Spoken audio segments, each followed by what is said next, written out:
Last time, got that 8th gym badge. This time, I think I'm supposed to be taking the fight to Team Plasma, aren't I? I really talked up this gym and this town last episode. I do like them, they're very pleasant. Marlon, maybe not the greatest character design that they've ever come up with. I'm not really clear on what they thought they were cooking with that character. Maybe there are people who speak like him in real life and I just don't know. But anyway, very nice gym and very nice town all around. Good vibes for the most part. But this gym has always felt a little bit tacked on. You can really tell that, even if you've never played Black and White 1, that Opelucid used to be the 8th gym, right? And that a lot of the story is meant to come together there. Because once again, it came together there. The story really got going. Team Plasma caused a lot of trouble in a way that I don't think many people saw coming. And then we come here looking for them. It's just, alright, well, go challenge the gym now. And they don't even really try to justify it. It's just, you arrive in this town and I guess that's what's happening. It's always felt very tacked on to me.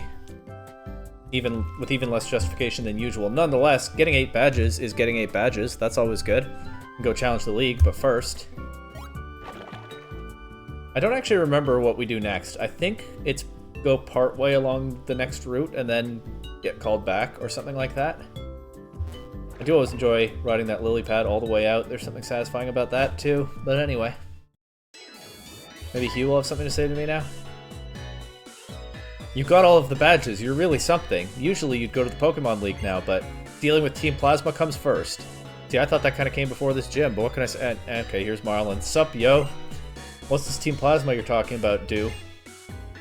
Team Plasma does things like steal my sister's... people's Pokemon. They plan on conquering Unova by using Pokemon to freeze it solid. They're really evil. Haven't you heard of them, Marlon? Nope. When the ocean's your home, you don't worry about things like that, as the ocean accepts all rivers. So you think Team Plasma's bad then? That could be contrarian Black 2 here, but come on. Yes, they're bad. I get it. They're bad, so you fight them. But first, you gotta say that in your own words. When you do, you'll understand better what you want to do and what you're hoping for. Well then. Man, I don't know if that guy's laid back or just irresponsible. That kinda got me down, but our opponent is Team Plasma. We have to focus, but before that, we have to find where they are.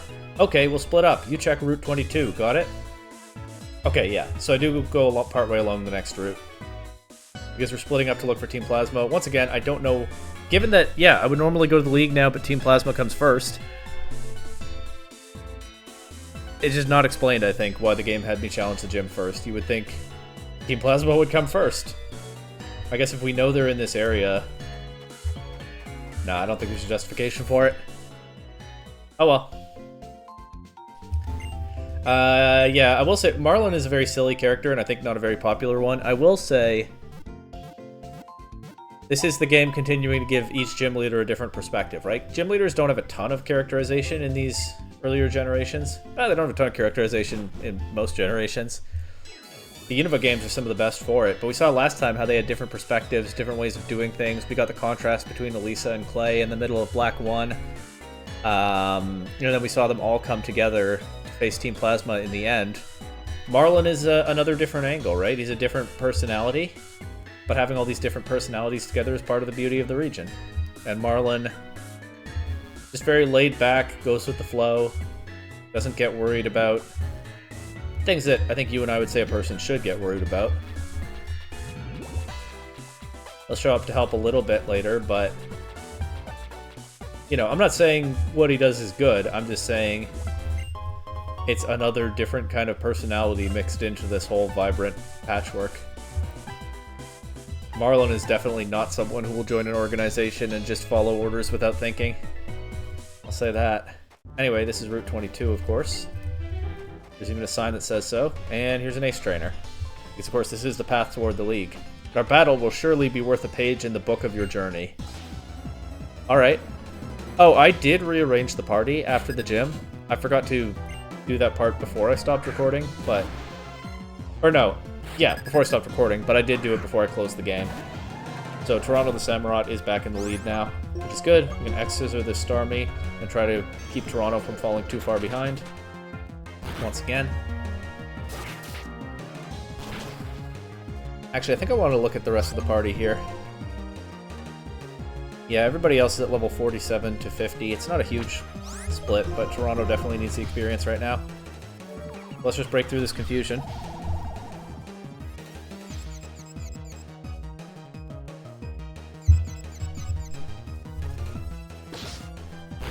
Soon, I hope.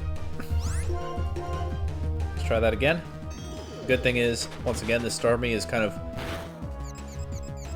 burned by its own level up move list, so it doesn't do too much damage back, but another turn of self-damage, another Swift, might have knocked Toronto out. Good thing we don't have to deal with that so far. And now Drapion, I don't really have anything good for that, do I? I guess I'll just go for a I'm confused, and it's physically bulky. I don't think Dig is worth it. Let's go for a Surf. Okay, Toxic Spikes. That's fine. I can bring York in to clear them if Toronto... Okay. I can bring York in to clear them if Toronto goes down, or East York is immune. Or, I mean, I can probably just overwhelm this with the rest of my team anyway. Land the Surf this time. Does about half. If we'd gotten the first one, that would be a KO. Instead, Drapion will get a chance to go for a Night Slash. Doesn't KO. Toronto snaps out of confusion. It looks like Toronto actually pulls this one out. Good stuff. Good experience. Would be a level up if not for the experience share on York, but is what it is. To be remembered by someone, that may be what it means to be alive. I don't know if I'm going to remember that battle. It wasn't a bad one, but I don't know that it was anything special. Good effort, though. Okay. I don't really want to use a Repel on just a tiny little patch of grass. There's a hidden grotto on that other cliff back there, but I have to go around to get to it. But let me note that I do see it.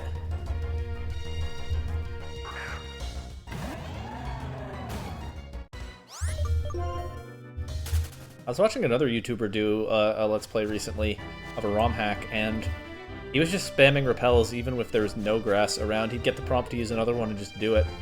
That feels so inefficient to me.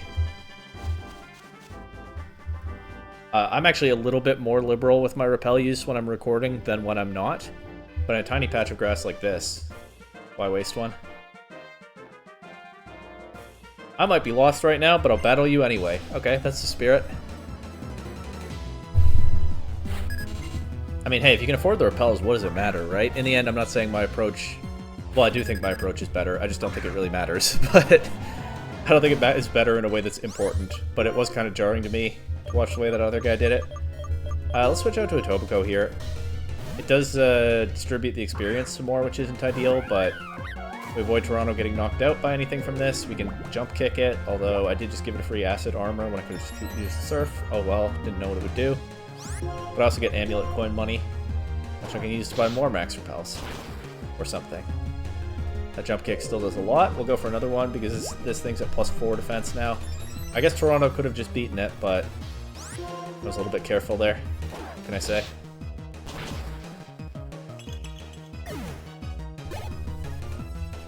Toronto doesn't even level up. Oh well, now I can jump kick this thing.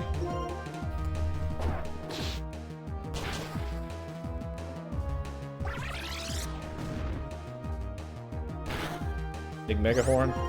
Not that big damage, though. And GG. Some of this team is doing really well again, some of it not so much. I still have no idea what this place is like. I never carry a map with me. Okay, that's fun. I will just use a repel here. If I weren't recording, I probably wouldn't, but... that's avoiding. Yeah, this is enough grass. I don't really avoid encounters anyway, because this is an Amoonguss. I didn't remember that these were on this route, but it makes sense. It's about the same point in the game, though not the same route. Where you see Amoonguss pretending to be item balls in black and white. Of course, that happens on Route 10, which is inaccessible in this game, and this route is the closest equivalent. So it fits. That elevated path there is how to get to the Hidden Grotto, but here's something a little bit more interesting than Hidden Grotto. The one radiating such a tremendous presence before you is none other than Terrakion. And we haven't seen this guy since Driftvale City, have we? He says it's been a long time. Terrakion is one of the 3 Pokemon who protected Pokemon from the flames of a human conflict. It seems likely that Terrakion has picked up the scent of danger that emanates from Team Plasma. It's probably seeking a Pokemon trainer who has the strength to stand up to them. It's very interesting, indeed, that Terrakion appeared before you. That aside, do you plan to confront Team Plasma? Yes. I see. If that's the case, you must have the power to protect your own Pokemon. Being protected by Pokemon alone doesn't make you a trainer. It's because trainers are strong, because they care about their Pokemon, that these Pokemon can also be strong. Here, this is from me. He gave me the Colress machine. I didn't remember that it had that little remote-like design. It actually kind of looks like an N Solarizer or N Lunarizer without the fancy decorations, which makes sense because, of course, he also makes those devices. I guess he has a particular style for his machines. This is a prototype of my device that energizes Pokemon. It doesn't work on battling Pokemon, but you may find it useful for something. Well then, I wish you and your Pokemon a safe journey. Now that I think about it, in the seaside cave on Route 21, I saw something that reminded me of when we met on Route 4. Hard to say what that weird sewer scientist is doing here, or why he's dropping hints that kind of seem like they might point me to where Team Plasma is, but let's try to catch Terrakion. Let's see if I can catch all 3 of these guys this time. And then I guess it will indeed be Seaside Cave time. What Pokemon do I lead with for this? I'll try a Tobico. I bet Terrakion can take a jump kick. Terrakion says, grow!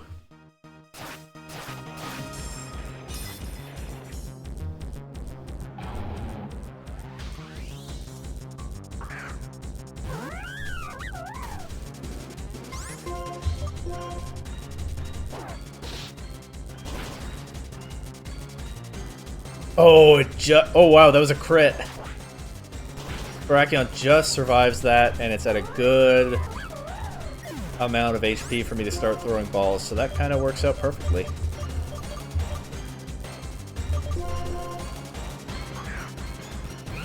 Sorry, Purloin. Don't want to be stuck with you as the last Pokemon. Because if I do get down to my last Pokemon, maybe I just want to knock this thing out and take some experience instead of losing to it. Amazing jump kick crit there from a Tobico. Perfectly weakening this thing just as much as I'd want.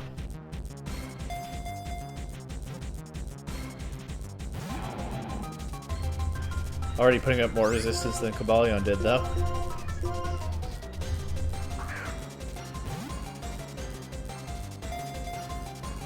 One could sometimes question why a certain Pokemon will put up resistance when the story is indicating that it wants to go with you, but in this case, I mean, the justification is usually the Pokemon wants the trainer to prove himself, right? And in this case, it fits perfectly well, because these Pokemon have a lot of reason to not team up with humans, and to need us to prove ourselves before they'll entertain the idea, more than a tiny bit. Arg, almost had it.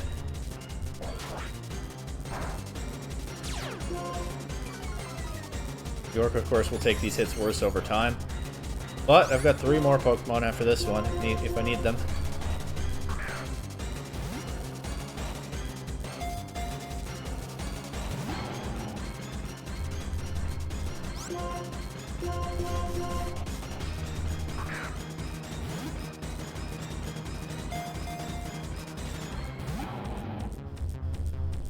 Balls aren't even shaking now.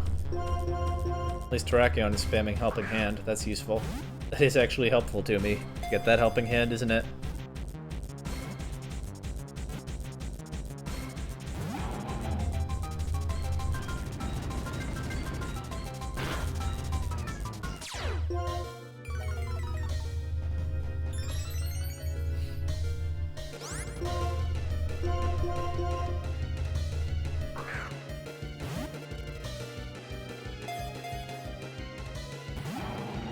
I feel like I get either 3 shakes or no shakes. There's not often a middle ground. Well, 3 Pokemon left.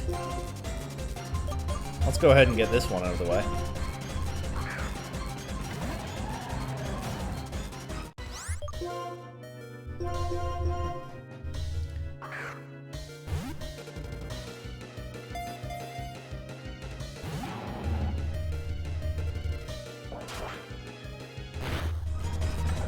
Alright, Scarborough, it's all up to you.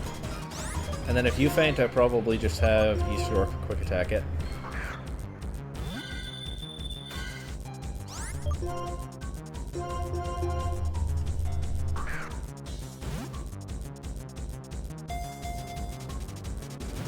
No shakes.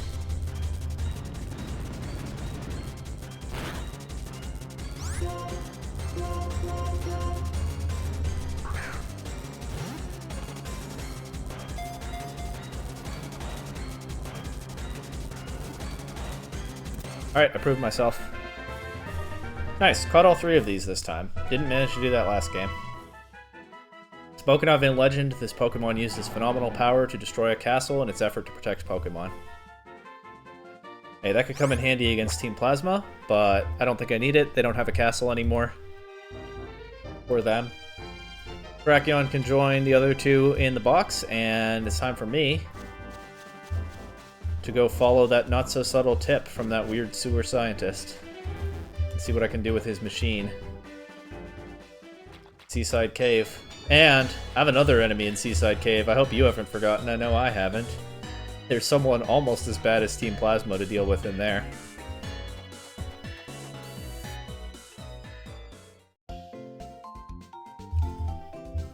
That was my last Super Repel, so I don't get the prompt to use another one, which is good, because I might have accidentally done it there. Of course, I have a lot of max repels still.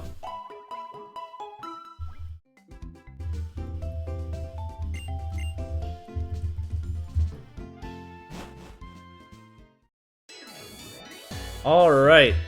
We'll go back to the Marine Tube eventually, but right now we have a water route to check out, and Seaside Cave, the other end of it. Just beyond.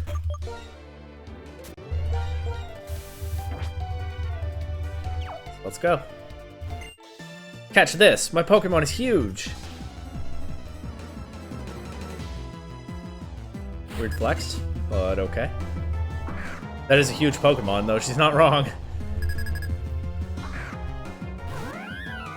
Oh, I forgot to swap Toronto back to the front. Well, maybe I do some damage with this return and then I switch. Amnesia. It's fine, I can X-Scissor it. What was Hidden Power Electric gonna do anyway? Now it'll do 2 damage instead of 4?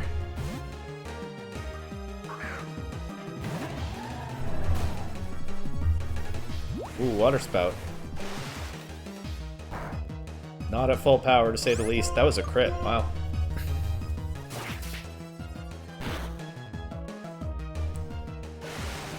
Didn't even soften me up enough to get the damage boost on Brine. Although it did some damage to Toronto. Don't love that.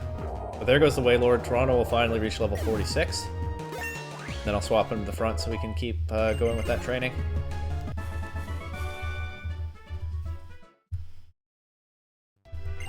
Wailord is over 47 feet long, but it still fits inside a Pokeball. The power of science sure is incredible.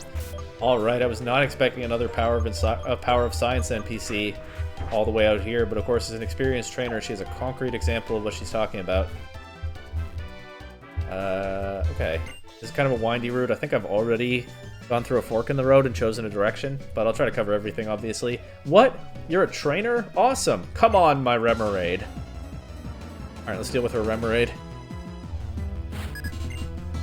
She has 2 Pokemon. Are they both Remoraid? The ambiguity of Pokemon pluralization makes it unclear to me. Let's see what a Hidden Power does to this. Wow, it almost KOs. That's impressive. Remoraid, of course, being based on a gun. Kind of amazing to me that a lot of people apparently didn't see it until an earlier, less subtle design was leaked.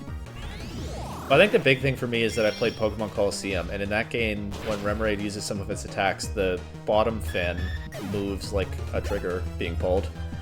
I think it was hard for me to miss specifically because of that, but yeah, being partly based on a gun. Bullet Seed, of course, very fitting move, and it does a lot of damage to my Samurott. And here comes another one, of course. Toronto will already faint. That's awkward. He's doing his best. And what do I want to knock this out? I mean, Tobacco is the obvious pick because of the amulet coin, right? And is only one level above the current lowest in the party.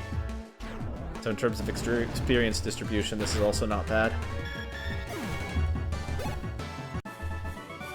And she was calling 2 Remoraid. There we go. Pokemon just wait inside their Pokeballs until they are needed. Pokemon sure are convenient for us humans. Yeah, even a Wailord can just casually wait in there. That thing's gigantic. Oops, center's over here, right?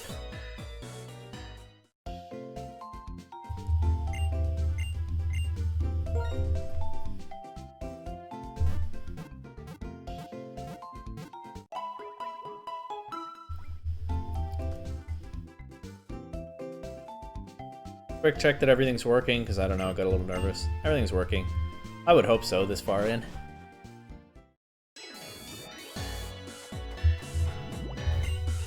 And off we go once again.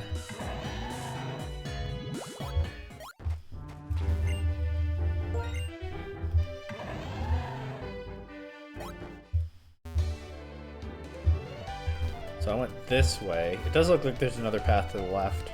And there probably is on this route. Oh, well, it just leads me here. So I just could have skipped that one trainer, but why would I want to? I trained with Marlin, the gym leader of Humalau City.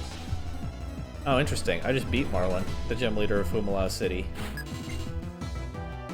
And I don't think you're as tough as he is, although here comes another Bullet Seed, probably. It is still wild to me that a lot of people apparently noticed only when that leak happened. Look, a fish evolving into an octopus is weird. I'm not going to say it isn't. I'm okay with it. It doesn't, like, offend me or anything, but... a lot of people only noticed when those less subtle designs leaked that the through line is a gun evolving into a bigger gun, an artillery gun. That was a crit and it still didn't KO. Thank you, Hidden Power. We get crit back. Okay. Sure.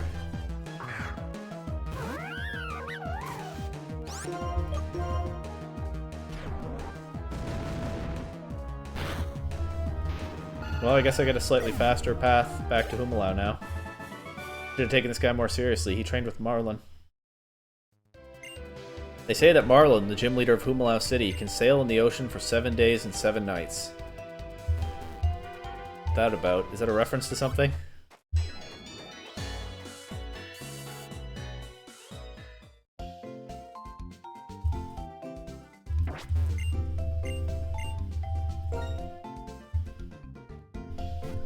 Oh, here we go again.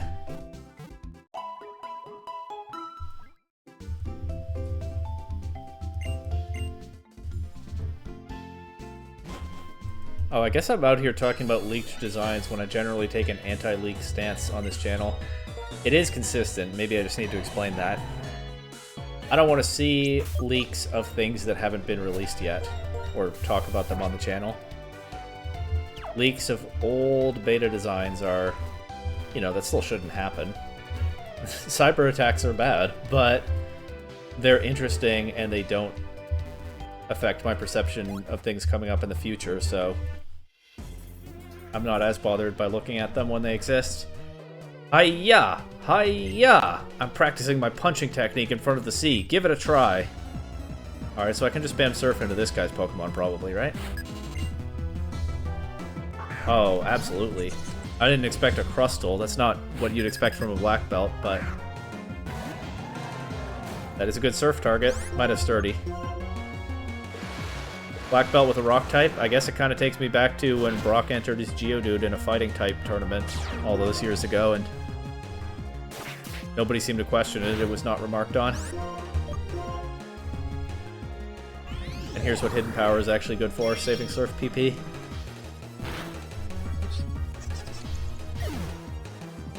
I think I'm dropping Hidden Power Electric for Waterfall when the time comes, unfortunately.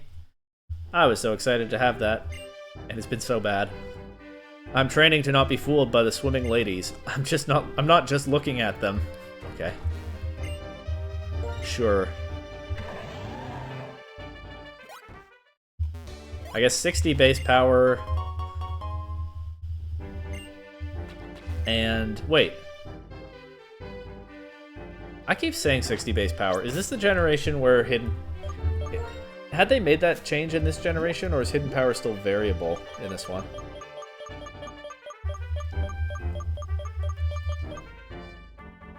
It varies in power. Maybe that was a Gen 6 change when they made hidden power always 60 base. So I might have really low power hidden power on my Pokemon, and I forgot that's possible in this gen specifically. I know in Gens 2, 3, 4, but at some point they changed it, so it's always 60. Maybe that's Gen 6. But maybe that's why hidden power electric has been so bad. I never even thought of that before I went and got the TM and everything. You see this enormous puddle? They call it an ocean. What, are you trying to say you're not impressed by it? I don't... Where are we going with this? Well, maybe even a weak hidden power electric can handle this. Wonder if by the time this goes up, anyone's been telling me in the comments, hey, it might not be 60 power, it might be a lot less than that. Or a little more, but like, judging by the results you're getting, probably not. So, unknown, but probably low base power with the jolly nature. I guess I get what I get. But we can beat these Wingull at least. I'd be really unhappy if it didn't one-shot these. I do think I'm dropping that move for Waterfall when I get the chance. Did you just call me enormous? Big things are awesome. Why? Why? Because they're big! Well, I'll take being enormous then, I guess. Here's a doctor. Takes a lot of strength to swim in the ocean. Are your Pokemon okay?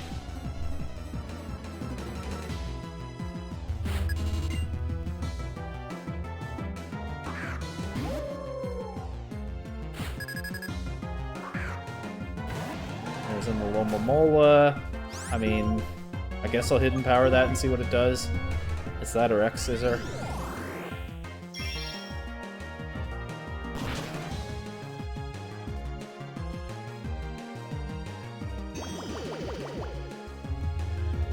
Okay, just don't use Wish or Aqua Ring or something and we're good.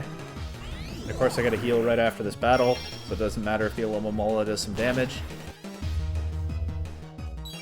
I said don't use Wish or Aqua Ring. Alright, let's see if X-Scissor KOs from here.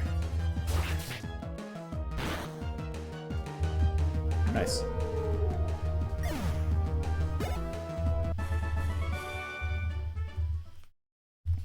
This doctor is a lot nicer than some of the others I've run into, a lot less scary, which is fitting for him being in a cozy area like this instead of a deep dark cave or a creepy tower. I'll have a battle with you using my freshly caught Pokemon.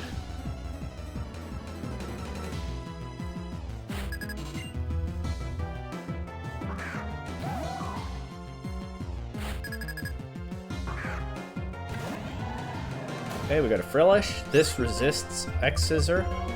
Probably going to take a hidden power pretty well, but it's that or dig. First body immediately, so now it's going to be dig.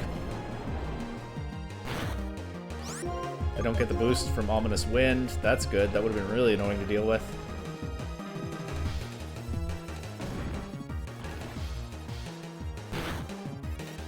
And dig KOs.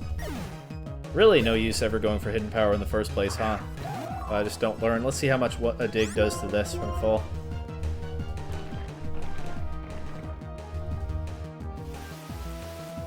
It's up a Rain Dance. I'm not going to take the bait and use Surf next, though, because it could have Water Absorb. I'm no longer disabled, so I can take the bait and use Hidden Power. Hidden Power into Dig KO'd the last Frillish. Maybe it still works on this one.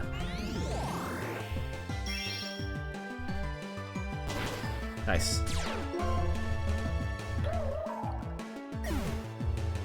Good level up. I think I just pushed... Oh, another Frillish. How many does he have? This is the last one. I think maybe I just pushed for level 50 with Toronto for now. Everybody else is close, so...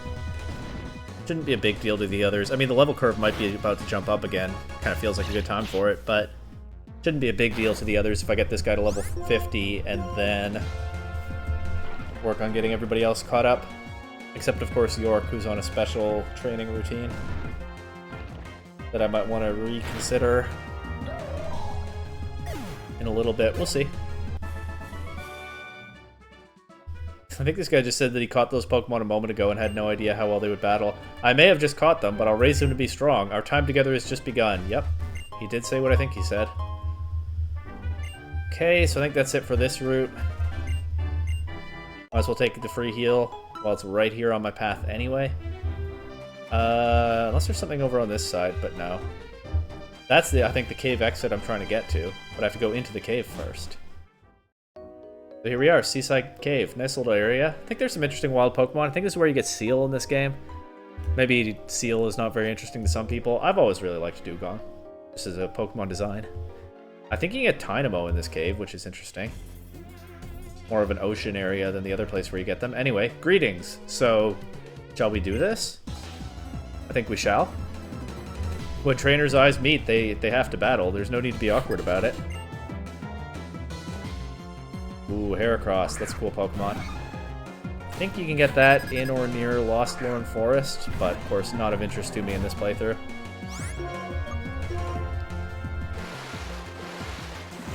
And it's a Surf target. I mean, it's neutral, but I just faced a lot of opponents that resist Surf, so that actually didn't do very good damage, but we take those. She could miss the next Mega Horn. I'm just going to bank on that. Maybe it would have been safer to switch out to East York. Especially since she can't miss close combat, but oh well, I did what I did. Oh, she narrowly missed the KO. Which is faint. Ah. If only this were Gen 4 Feint, where the move fails if they didn't use a priority attack. But it's not. Or not priority, protect, right? Feint breaks protect, and in Gen 4, which I think is its debut gen, it only works if they went for protect or detect. But now it's just a weak priority move that also breaks protect. So she was able to take out Toronto there. That almost was a clutch win over that Heracross that would have gotten Toronto some good experience. But oh well. I just can't act naturally when I focus on winning. Man, so she's a serious hardcore trainer, but she's also in her head about it. She'll figure it out.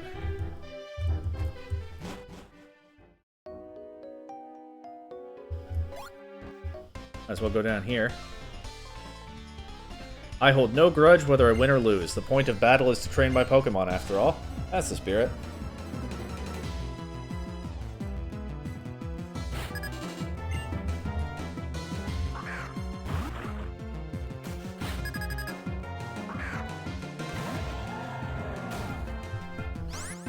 This should be easy enough to beat, one hopes.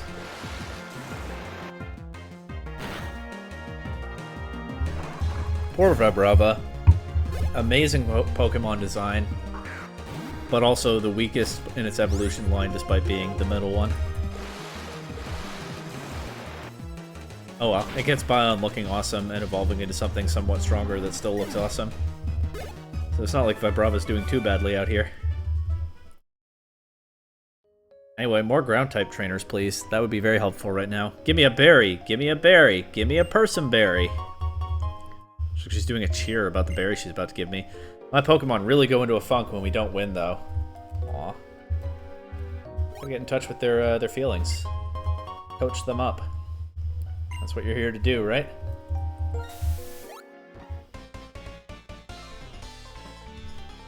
Hey, hey, hey! It's all because of having love for Pokemon, right? Yeah, you know what I mean. Come on, I'm gonna have you battle.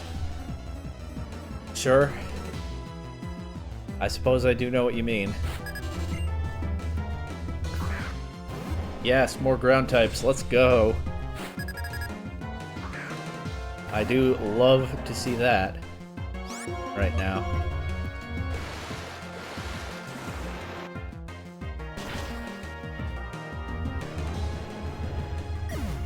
And I love that every Boldore in this game has Sturdy. And so did that Crustle earlier, but a lot of the Onix don't. see about this Lairon. I guess this guy's actually using rock types, not ground types, but same thing for my purposes here. Once again, no sturdy. Perhaps the single best thing about the Dex expansion in these sequel games that rock type trainers didn't have to spam Boldor all the time with all of them having sturdy. They were able to get more variety and more one-shots for us players to claim. Wouldn't it be nice to give your Pokemon a little something? Another person berry? Okay. Sure. Pokemon are always standing by their trainers, right? You have no idea how lucky we are. And I know I'm supposed to be looking for Team Plasma right now, but like I said, there's a villain almost as bad right here, and I didn't forget that I have to deal with him too. My Roggenrola and I have been waiting for a strong trainer like you. If you want to pass, you must beat my Roggenrola and me. Can you defeat our rock-hard will? Just to let you know, my Roggenrola and I are the sturdiest things that were ever sturdy. Guy's an absolute menace out here blocking the path. Nobody could get through before Marine Tube opened, which was like within the last few hours in this game. It wasn't open the first time I came through this area. So I guess either way, this guy's reign of terror is over, but let's put a final stamp on it here. He's also evil because he spams sturdy, which I was just complaining about. Or I was just talking happily about trainers not being able to do so much in this game compared to Black 1. This guy is stubbornly clinging to an act of evil. And now it's time for that to be punished.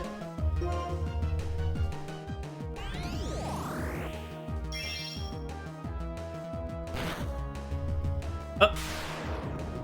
I mean, it's fine. I have 6 Pokemon. He has 4. I've taken out half of them already. Oh wow, one more surprise up his sleeve, huh? Even if I'd gone for Surf there, obviously... Wow, that also didn't do very much damage. But even if I'd gone for Surf there, it obviously wouldn't have denied the explosion. Maybe I should be using Dig and watching them blow up into nothing, but I don't know if this one will also explode. Stealth Rock. Okay. They all do something different. The Sandstorm, the Stealth Rock. A couple different kinds of chip damage there, and then boom. Well, there goes that Roggenrola. He's only got 1 left. He probably doesn't want to blow that one up, but honestly, I think I'll go for Dig, just to see if he does it anyway.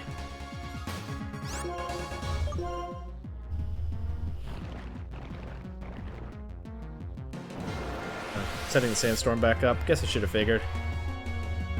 I do wonder whether they all have the same moveset. It's just a question of what's useful at a given moment. Now this one goes for Stone Edge. Wow. He didn't knock out a single one of my Pokemon. And given that this guy's Pokemon all have Sturdy, I feel like in most playthroughs he gets at least a KO or 2.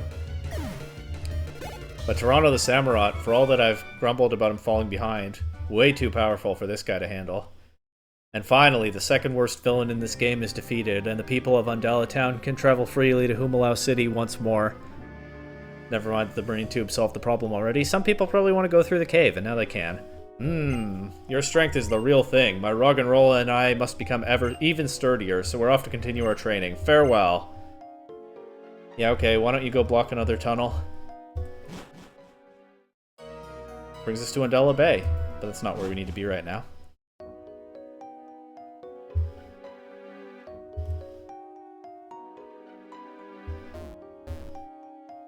I battled you already, but I didn't get this item. Nor have I gone... Did I just miss a hidden item? Probably did. Nor have I gone through here yet, but I probably missed a hidden item right here. No? Did I already check that and then immediately forget? I don't know.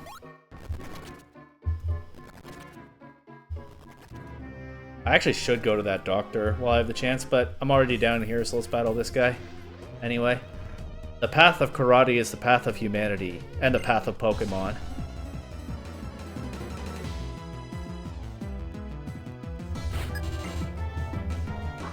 This guy actually has a fighting type, wow.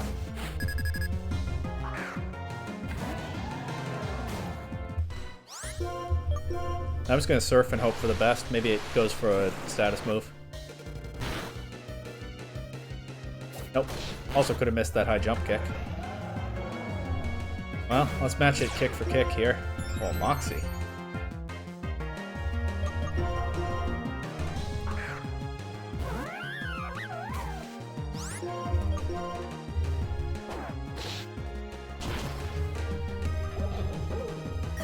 And then it's not that far to go back to the doctor.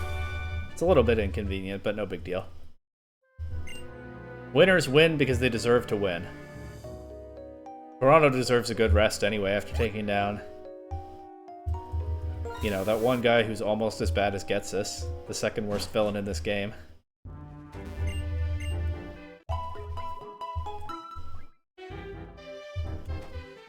And Chorus isn't really evil. Pretty much true neutral, actually.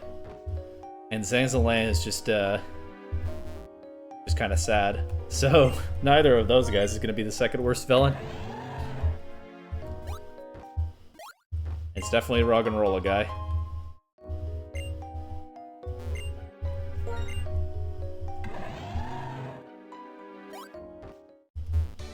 I thought there might be a path there, but nope. We go up here. Nice little long path. There's just something aesthetically pleasing. And I'm definitely supposed to go this way, so obviously let's go this way first. Ooh, strength puzzles. That's fine. I have my Lopunny.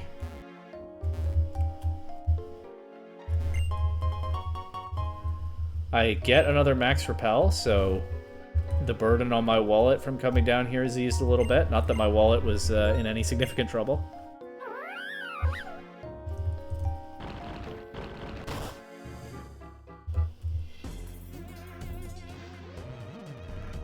My training will never betray me. After training this much, I am certain to win. It's interesting, there are a couple of caves in this region, huh? Wellspring Cave is another one and is accessible in the post-game. This is another cave now where a lot of fighting-type trainers gather to train. Is the implication supposed to be that these are kind of tough, rugged areas that are good experience for a tough, rugged person to train their tough, rugged Pokemon? That would make sense, right? It is kind of an interesting association between black belts and battle girls at a couple of caves in this region. Even as this is an ocean area, but you're not finding swimmers and fishermen deep in this cave. They're outside. It is, I guess, the physically tougher people out braving the tough environment out here. It's a neat touch. Defeat leads to enlightenment. I realize now my own deficiency, but I will not make excuses. I will use this knowledge as fuel for tomorrow. And of course, since it's pretty late in the main story here, I do take seriously that these people are serious trainers, putting in serious work in a serious environment. Anyway, not much of a puzzle, but it is kind of fun to just push all these boulders into place. There's something to be said for seeing it come together smoothly like that.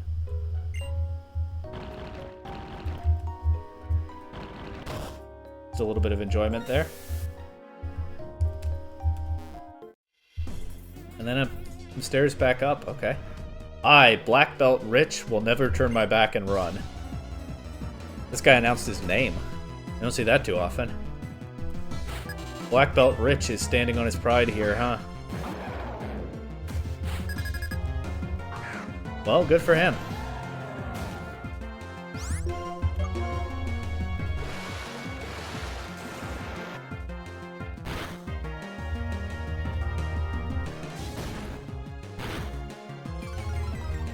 I was gonna say he might end up wishing he turned and run, but no, he's just not that kind of guy. Win or lose, he's taking it head on. Let's see what he has to say now.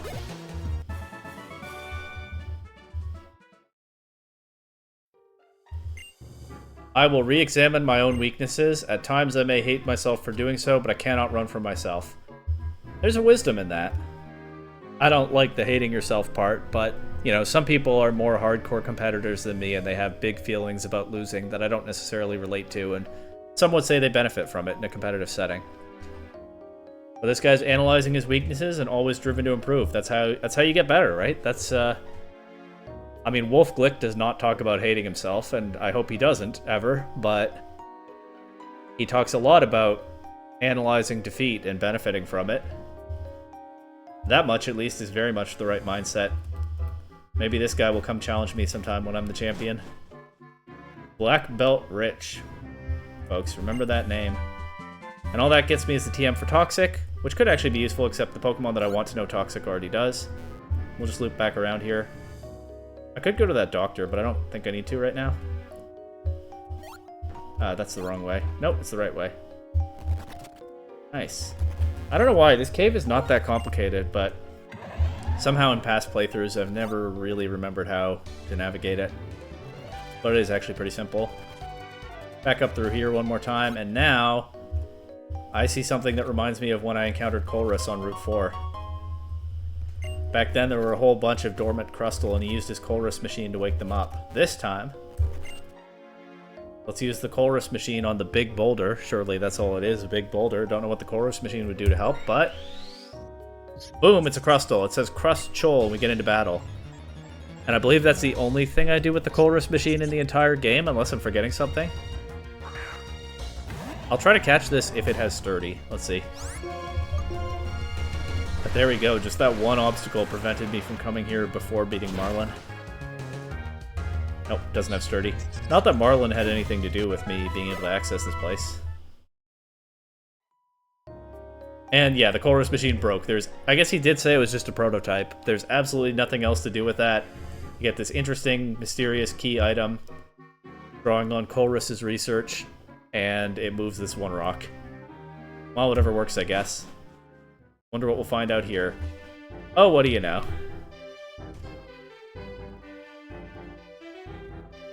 And somehow Hugh knows to be here. He told me to search Route 22. If anything, he's probably surprised that I'm here.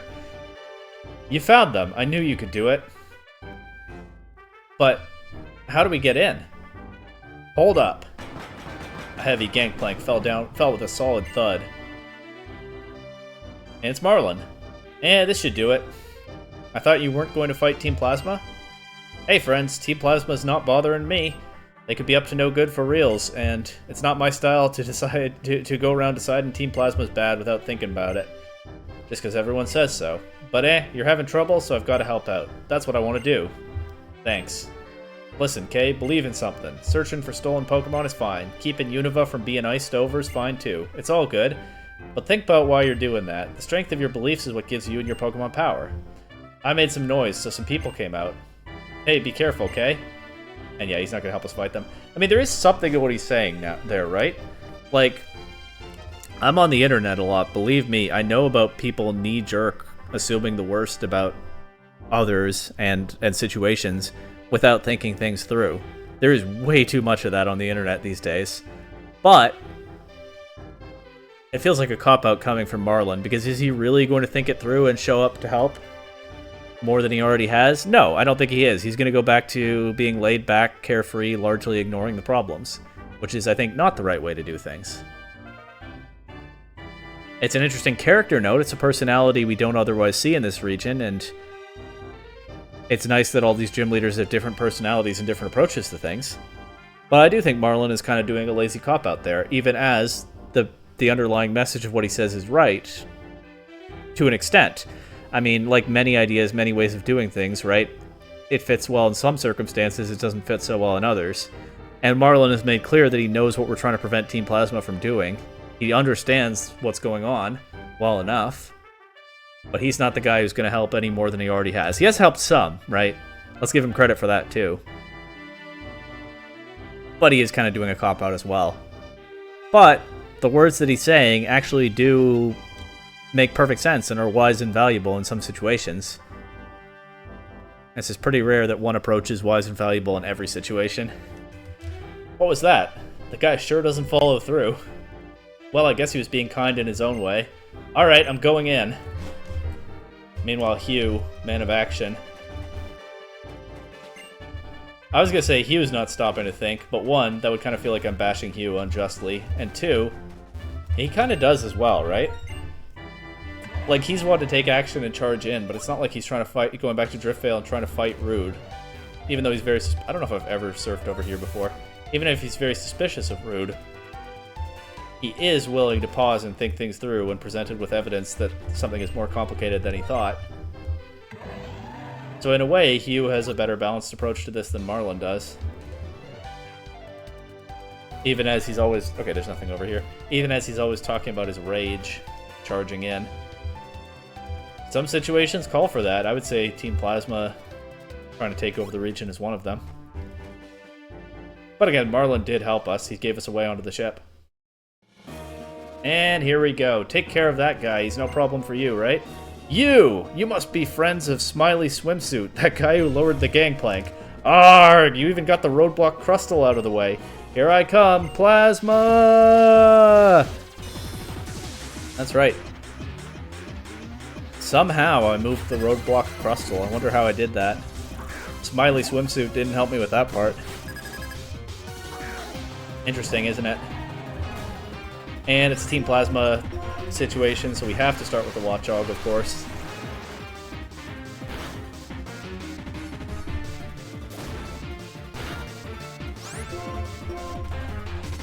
And there it goes.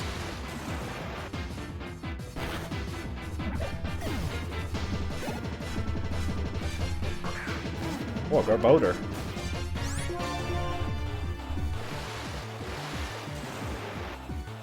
Problem with letting Toronto probably faint here is I really don't want to run... Oh, okay. Won't faint. I can dig around this amnesia boost. Because I really don't want to run back and heal. So I probably wouldn't if Toronto fainted here. I think there will be some heals deeper in the ship. But just as well to keep everybody healthy for now. Good thing this guy choked on that second last turn. Goodbye, Garboder. Whoa, whoa, whoa, whoa, whoa, whoa, what is this? Plasma!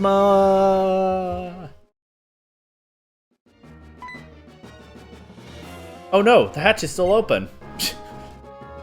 Oh, I think maybe that's where I should check out next. Hugh says let's check out the ship. When we're in Driftvale City, Zanzilan came from this direction, and off he goes. Well, good thing the hatch is still open. Good thing to let me know. Not this one, though. Can't go this way. This guy's sound asleep, and for some reason that's going to prevent me from going this way. Can't just shove him out of the way and battle him or something. Don't be silly. This one's kind of neat as evil team bases go. Making it a ship was kind of creative, you know? And of course a big change from Team Plasma having a castle last game. This organization is in a very different state now. Oh. Both paths lead to the same spot here, and this includes this revive. And I think there's some interesting little tricks and traps and ambushes in this ship, but let's see. This is the place. Okay, I'm going. Okay, I'm going too. Actually, I don't have a choice. The game just made me walk in. Who are you? Just to let you know, you're about to feel my rage. Let's go, Hugh. Is this a multi-battle?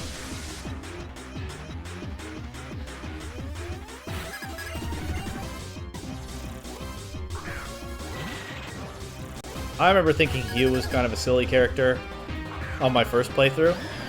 I do better understand sort of his character, what's driving him now than I did then. Although, of course, looking for his sister's purloin is pretty easy to understand, but there's a little bit more to it than that. But, I'm enjoying it. Hugh is all business when Team Plasma's around. He just walks into their ship and says, just so you know, you're about to feel my rage. And then he unleashes it on them. Sure, his superior got knocked out here, but that is not going to save these grunts.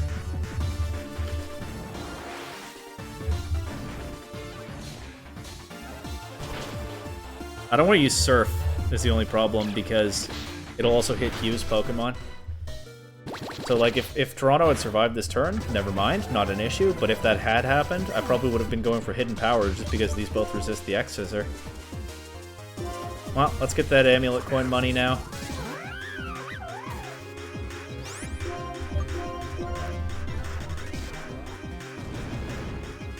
They actually took the first 2 KOs, one on each of us, but like I said, that is not going to help them. There go the next 2. Drapion and Garboder, okay. Let's try to hit this Drapion, because I have a Psychic type in the back, so I can beat the Garboder pretty easily with that, if need be, but not with the Drapion. But not the Drapion. Nice, we avoided Night Slash there. The Sludge Bomb did not do very much to Hugh's Unpheasant. Maybe I should have brought in my Unpheasant. and had the two forms. Can I call it that when it's just a gender difference? That's purely aesthetic. Not like a Meowstic or Indeedee situation. Whatever, the two forms of Unpheasant facing off against them together here, but instead, let's go for another dig into this Drapion. Razor Wind is a spread move. I did not remember that. It actually takes out the Drapion with a crit, I think. So now Dig will be redirected into Garbodor, which works just fine for me.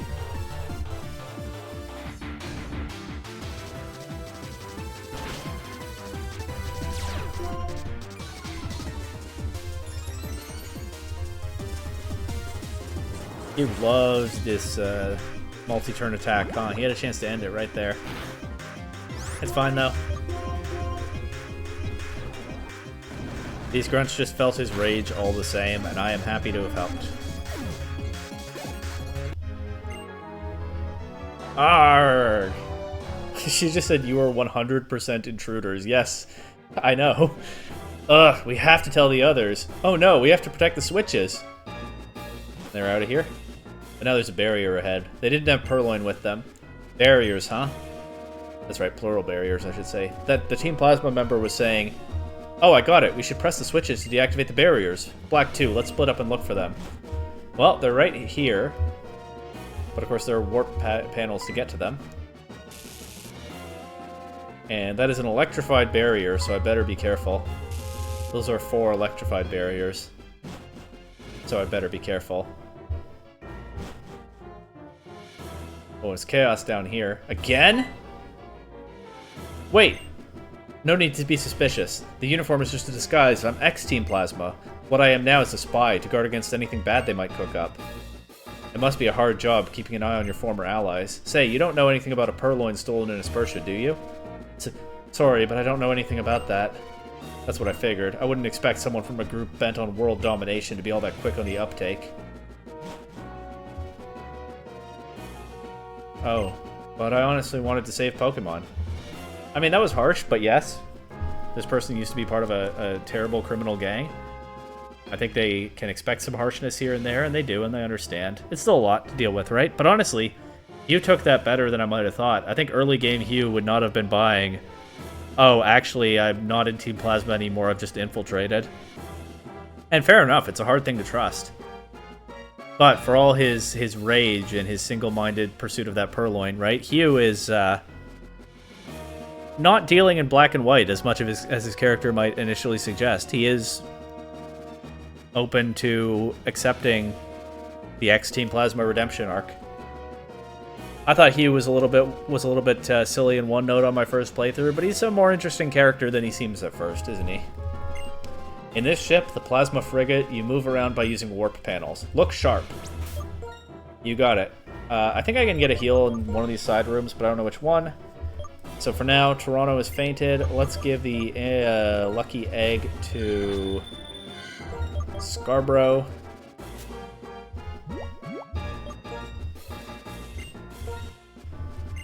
Swap Scarborough to the front of the party for now. And battle some guards.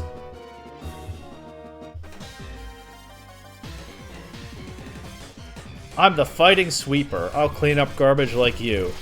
Uh-oh, folks, we're taking on the Fighting Sweeper.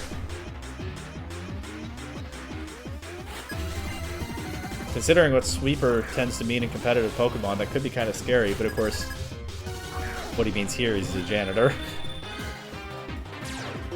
I'll try an Energy Ball into this. Maybe that's unwise, but I'll do it. Dig. Okay, well I'm going to switch to East York then. Actually, we can probably just take a dig and hit this with the next Energy Ball, right? Dig is far from the least scary attack I could have used. Okay, we can just land another one. Never mind, so much for giving Scarborough the lucky egg. But now, jump kick this, get Amulet Coin money. It's something. If only that doctor were at this end of Seaside Cave, or I guess if only there were another one, because he is helpful where he is. Oops. The fact that I let you sneak in here means I'll probably lose my Pokemon, huh? The Pokemon we stole with that plan 2 years ago are running out after all. Interesting. So they redistribute Pokemon among their grunts on the fly, basically based on performance and available supply. Makes sense. Anyway, give the Lucky Egg to East York now, I guess. Maybe she'll be able to make use of it. I'm going to go ahead and say it. Plasma! Whatever helps get you motivated.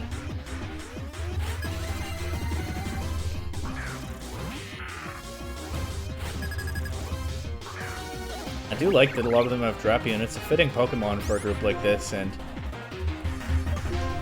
it does make the poison spam a little bit trickier because it's so strong into Psychic types, and it's just a pretty strong Pokemon for this part in the game, right? Because it's only weak to ground, which is a largely physical type, right? Like a lot of the strong ground type Pokemon and attackers are going to be, and attacks are going to be physical, and Drapion is fairly physically bulky.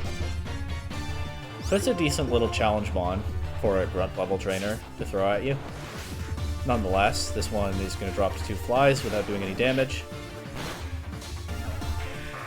But she tried. There was an attempt. She wants a do-over, but that is not how this works. I'm gonna go fight crime and give them a do-over? I don't think so. Pokemon are like our puppets. They're bound by their Pokeballs and controlled by our orders, whatever you say. I can't remember how to use the warp panels to get around, and they won't give me a Pokemon yet, but even a guy like me has something useful to share. You step on 4 switches to remove the barrier. Yeah, I could tell. I saw. That's not useful. You were one of the worst grunts around, my friend. Okay, 6 doors. Obviously, 4 of them will lead to switches. I also think there's a bed somewhere. Oh, look at that. Oh, I can't use that? Oh, I think there are beds I can use somewhere. In my own way, I'm a strong part of this Team Plasma group. People call me the Bisharp Woman. In your own way, you're strong, huh? Well, I'm probably going to have to switch East York out against the Bisharp Woman.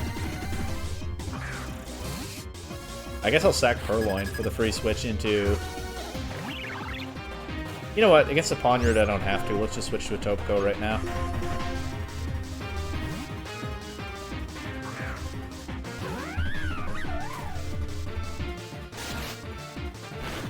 Yeah, that's fine. Jump kick.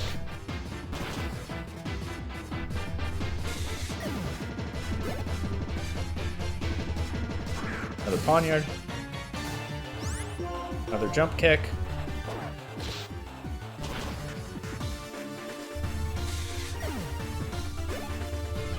And... wait, the Bisharp Woman doesn't have a Bisharp? It's just 3 Ponyard? I guess she's an aspirational Bisharp Woman. The name represents what she wants instead of what she is. Great plans are always interrupted, she says. Her great plan to get a Bisharp, I guess. You getting in our way means that you don't find us worth the time. Means that you find us worth the time, doesn't it? Being ignored would make us feel awfully lonely. No, I mean, even if you get in the way, we'll take over the world this time. Okay. I don't know what the Bisharp lady is talking about, but... Bisharp Woman? Whatever it was. Let's fight this one now. Intruder sighted. I'll have you know that the Pokemon I'm about to use was stolen from a child. Well, don't you feel like a badass?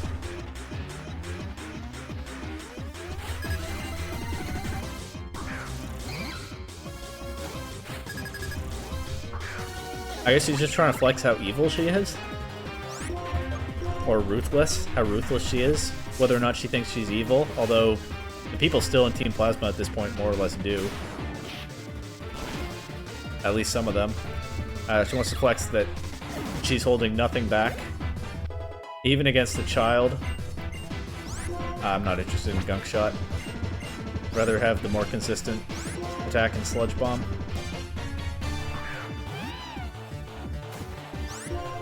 Trying to flex that... I almost forgot I taught Facade. Oh, I don't even have Quick Attack anymore. I couldn't have Quick Attacked Terrakion. I did forget back in that battle that I taught Facade. But here we go with this now. Instead of waiting out the fly turns. Anyway. Trying to flex that no matter who her opponent is, she's not letting up. But that didn't really help her. Now she says she'll just have to steal some better Pokemon. I don't think you'll be able to do that. If we steal Pokemon, the number of trainers in the world will go down. Then we won't have any more enemies. That is the basic idea, isn't it? Okay. Oh, an alarm. Warning! Warning! Intruders in the vessel. Everyone, please respond. That's not going to help them. If I don't get to a switch, we'll just go systematically room by room here, so I'll just take the same panel right back. Check the next one. There's a switch. And they're not going to have two in the same room, so we can move on now. The next room. Can I use these beds? Nope. 4 warp pads here. And it doesn't look like you'll battle me. The legendary Pokemon that created the Unova region, Reshiram. And the other legendary Pokemon, Zekrom. If you have these Pokemon, it's so easy to control the Unova region, right? Well, you can be a hero who inspires people. But I'm not sure you guys can. I'm not going to bother with the Pokedex right now, but of course that marks those two as seen. This does not take me to a switch.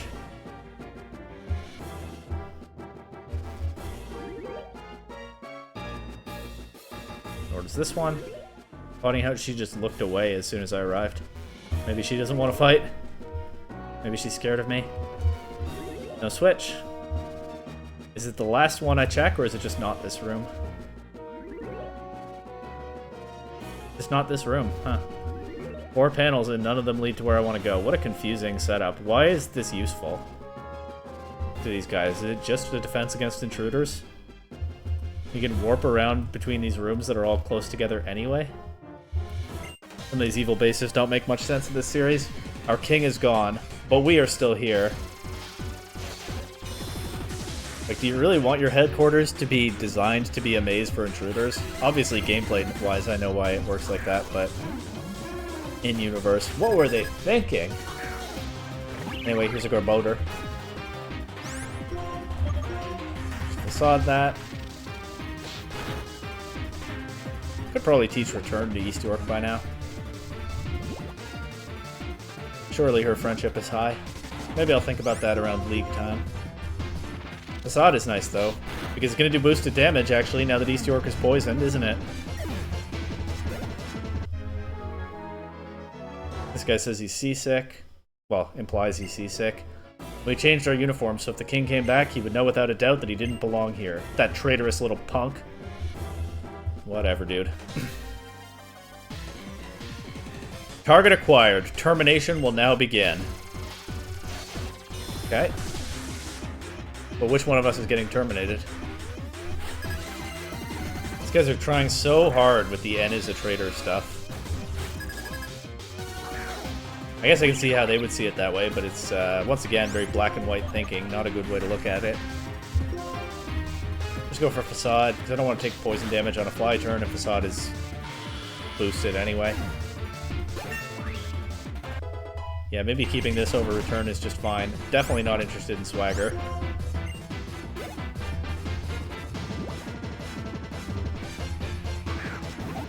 And we can Facade this.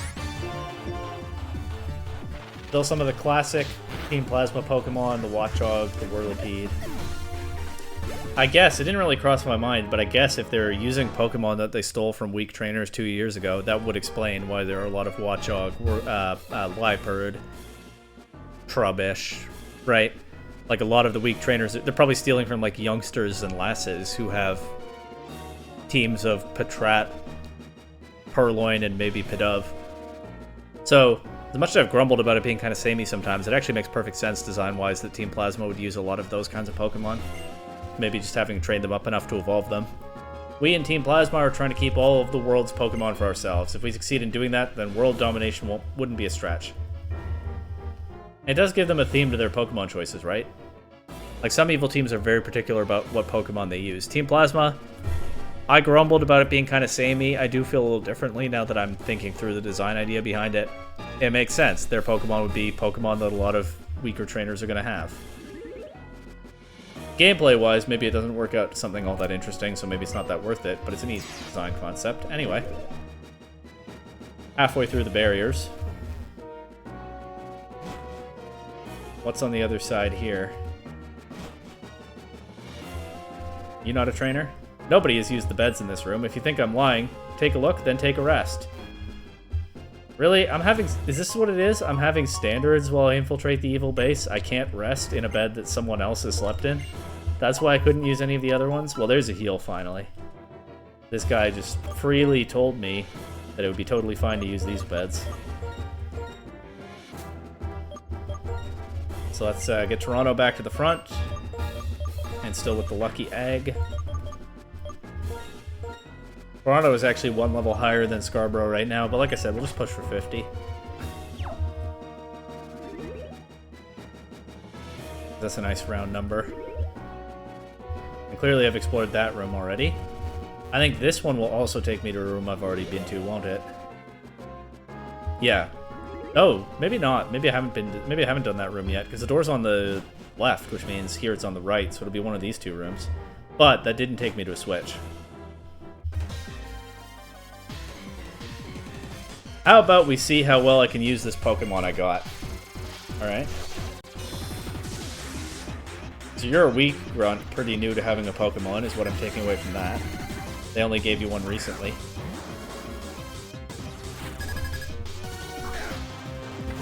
Team Plasma do also benefit from greater Poison-type variety in this game, because they can do the classic Evil Team thing and just spam a bunch of those, along with their Watchog, Liepard, and Sandile.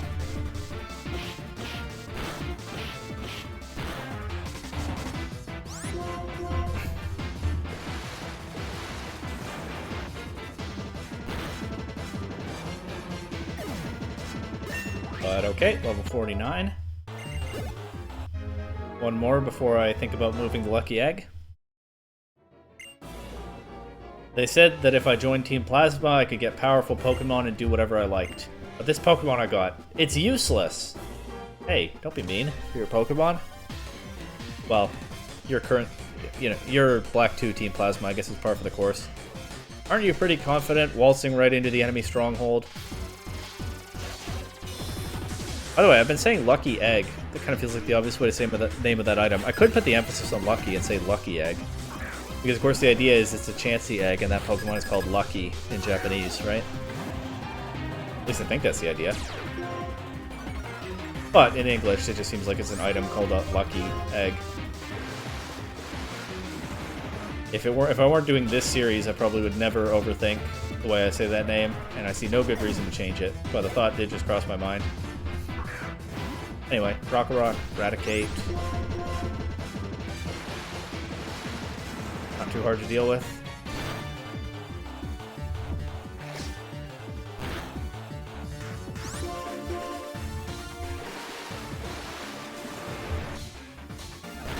Goodbye.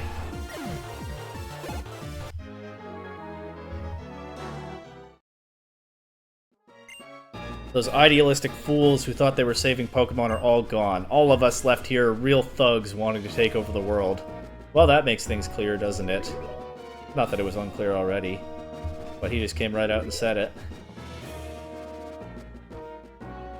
No idealistic fools here, only real thugs.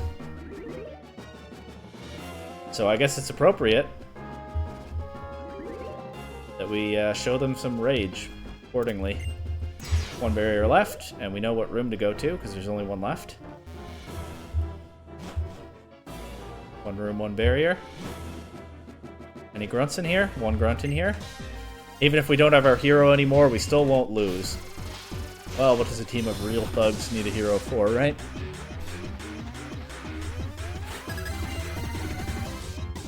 Dino. That's an interesting Pokemon for a grunt to have. Not bad. I mean, it's probably stolen, so I shouldn't praise her, but gameplay-wise, interesting, not bad. There it goes, though. Another Dino.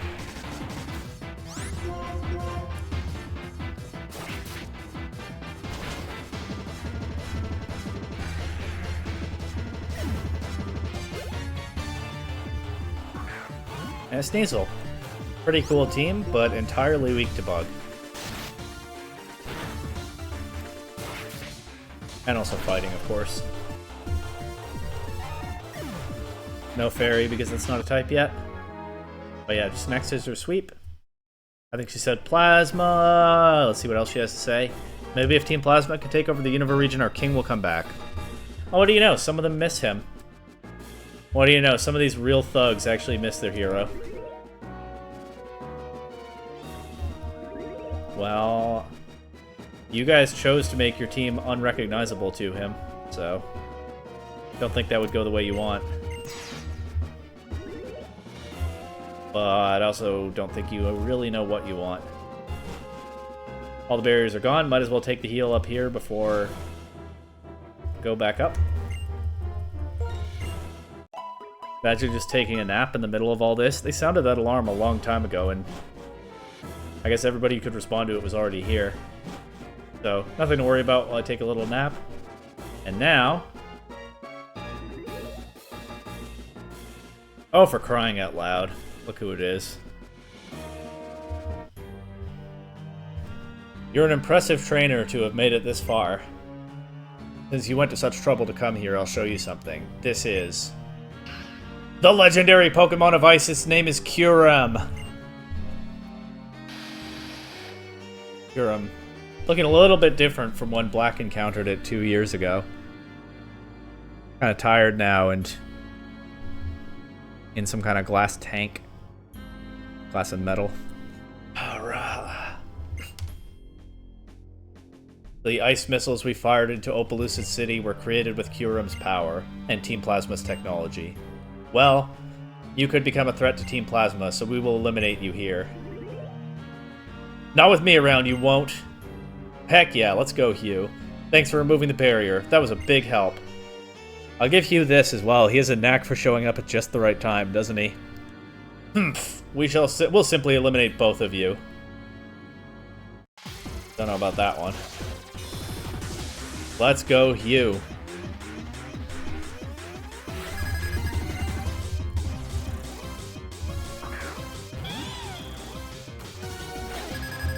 Zanzalan teaming up with a Grunt here. Of course, I see not much difference between Zanzalan and a Grunt, so it's appropriate.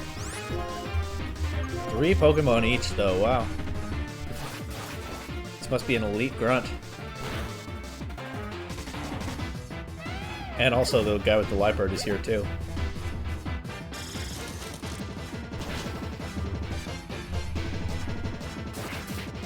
Also pretty impressive.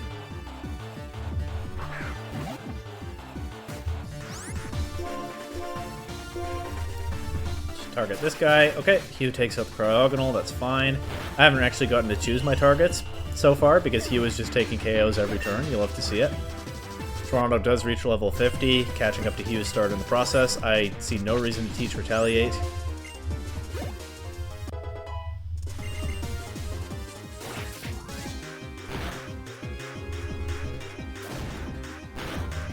Yeah, it's just Hugh takes a KO, and then I soften up the other Pokemon for the next one. We'll see if Hugh takes out this Watchog now. Oh, he uses a Hyper Potion. That's okay, I can take out the Watchog. Zanzalan, not a very good trainer, goes for Slash into a Grass type for some reason with his Cryogonal. About the standard I expect from him. Now, I can't just X-Scissor this, so I guess I'll switch my target to the Cryogonal here, even though it's kind of optimal to get rid of... This is the Grunt's last Pokemon. Kind of optimal to get rid of that, but I don't have a good move to do it right now. Oh, alright, Hugh will just one-shot the Cryogonal. So this X-Scissor will go into Scolipede anyway, so be it. I believe Zanzalan's last Pokemon is a Weavile, so I can take that out pretty easily. And it is fitting that the weaker of the two opponents be taken out first.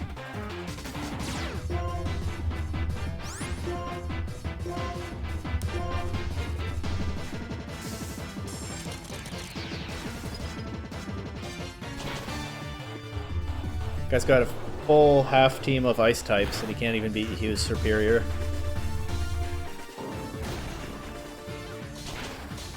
Needs the... Oh!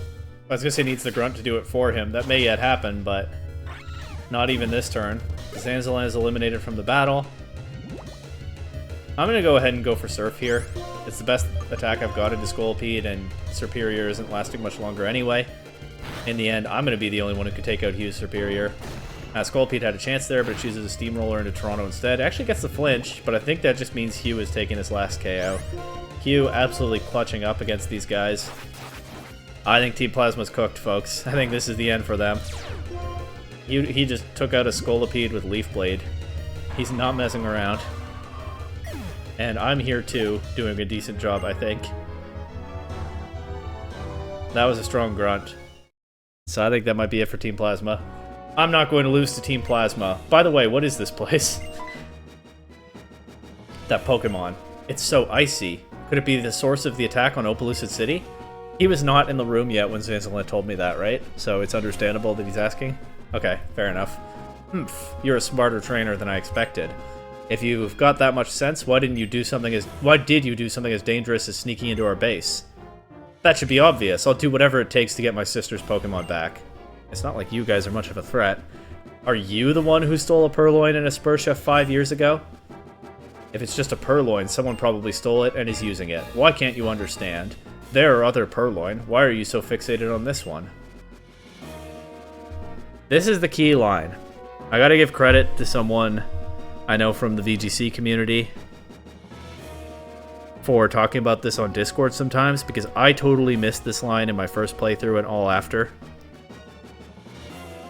I missed this huge part of Hugh's motivation. I think a lot of players did. That's the only Purloin in the world that my late grandpa caught from my little sister. It's not just about the Purloin. It is about the Purloin. The Purloin's important. Pokemon are cherished friends to most people in this world.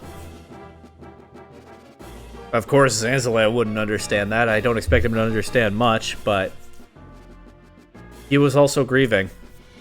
His grandfather died, and his sister had one Pokemon that she had a bond with on her own, right? The relationship of human and Pokemon right there, but also that was a thoughtful legacy left behind by their grandfather. I'm pausing for a bit on Hugh's grief here because, again, it fills in a lot more of his character, and I think it is just this one line. There might be another one at some point, I'm not sure, and I totally overlooked this when I first played through this game. Even though I was reading the dialogue, I still didn't catch the significance of this. He was dealing with a lot of grief, and he's not going to let Team Plasma forget it. An individual's feelings. To you, that's probably a matter of great importance. Yeah, it's a matter of great importance. Whatever. This guy can talk forever about a bunch of nonsense that kind of sounds like philosophy, but guy's got nothing to say about real stuff. But from the perspective of other people, it is a trifling matter indeed. Speak for yourself. Compare those feelings against the majesty of this ship. This ship itself is a device that uses the Pokemon Kyurem's power. With this ship, this time we will conquer Unova. It looks like Kyurem is fully recovered. We'll put the DNA splicers to good use. I'll let you take care of the Shadow Triad. And for all that bluster, this guy can't even actually get rid of us himself. What a chump. Don't mess with me. You were the one who lost. He has to rely on the Shadow Triad to bail him out once again. What a sad guy. An individual's feelings might seem important to you. Yeah, they do, and they're a lot more interesting than whatever nonsense you're talking about in, like, all of your appearances. Oh, I'm so cold, but I'm alive. We will freeze the region. Get out of here. I'll admit the ship does look pretty cool, but like all else about Ghetsis' Team Plasma, it is so empty compared to the rest of what's happening in this region. It looks cool. It does. But for what?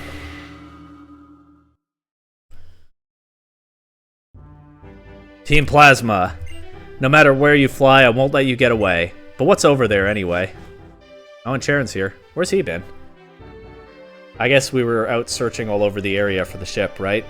But what, nobody told him when we... I took 2 naps in there. We were in there for a while. Nobody told Sharon where to find us? Sorry, I'm late. I suspect that they're flying toward the Giant Chasm. The Giant Chasm? That's deep in Route 22, right? Okay, I'm going. Black 2, you come too. That Pokemon. Kyurem, was it? Its cry sounded lonely somehow. Kyurem. Team Plasma is using Kyurem's power for evil?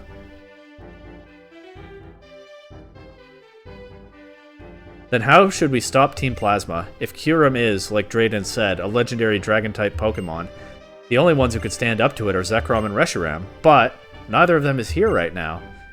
Where are the ones the legendary Pokemon recognize as heroes anyway? I guess I just have to find one of them.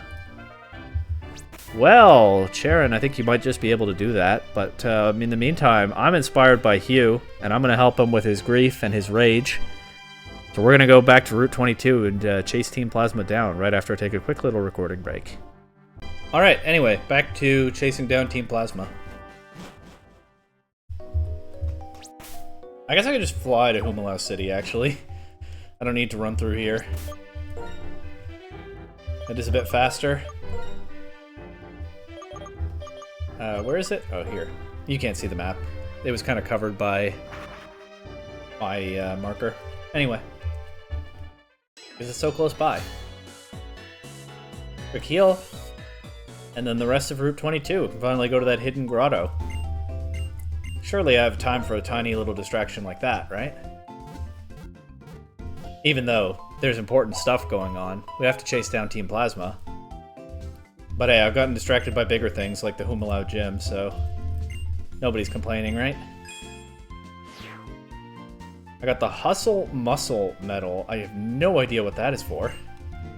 Is it something to do with that strength puzzle I did back in the cave?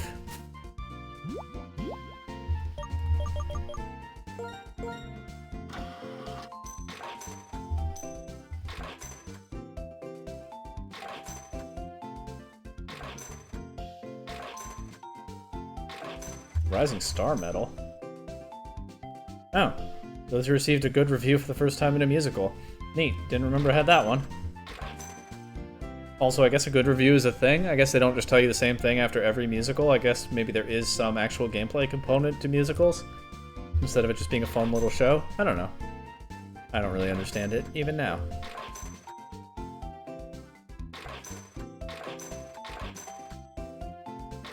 Where's this new medal I just got? Oh, it was right...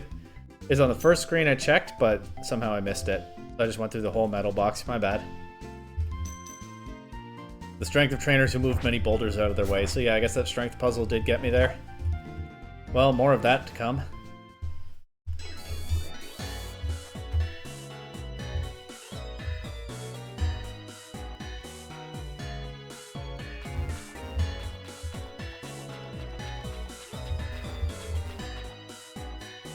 But for now, like I said, time for the rest of this route. I will just use a repel here. It's fine. I'm about to run through the next patch of grass anyway, right after this one. It adds up, right? Then I go up here. Now... Actually, while I have a repel up, let's drop down here and get this item. And battle this guy. Shut up and battle with me. Okay, alright. Maybe I should have stayed away from this guy. Well, let's teach him some manners.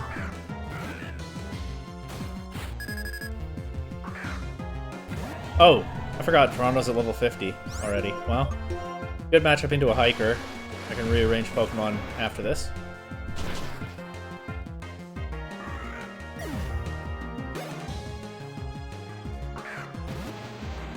Ooh, Steelix. Very cool, imposing Pokemon. My brain scrambled cool and powerful for a second there. I started to say coolful. But of course, it's not actually very powerful. Goodbye.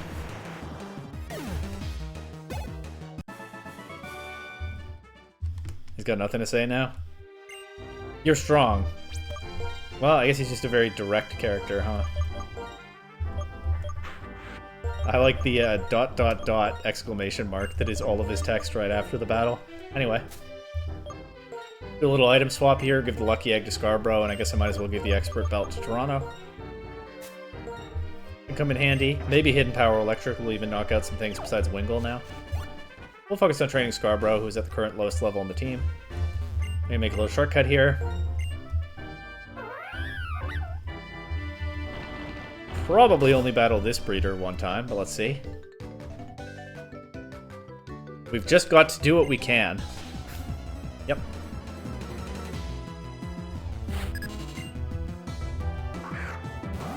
Huh. Too bad I swapped my water type out of the lead right now, huh? Well, this is fine.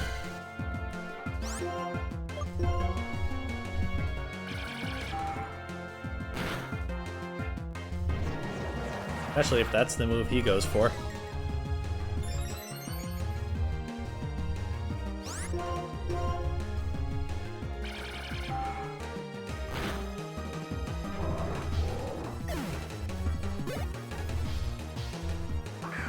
Okay, and I can Shadow Ball this. Cool pair of Gen 3 Pokemon there, but not super threatening into my team. Oh, it looks like Shadow Ball will need to be a 3-hit KO, though. Good thing the Power Gem doesn't do much back. I guess Grumpig is especially bulky, isn't it? Oh, come on. Well, it's fine. 3 more Shadow Balls while it's asleep. So be it. Maybe I even get the drop on the first one and then I only need 2. It's possible. Not happening, though.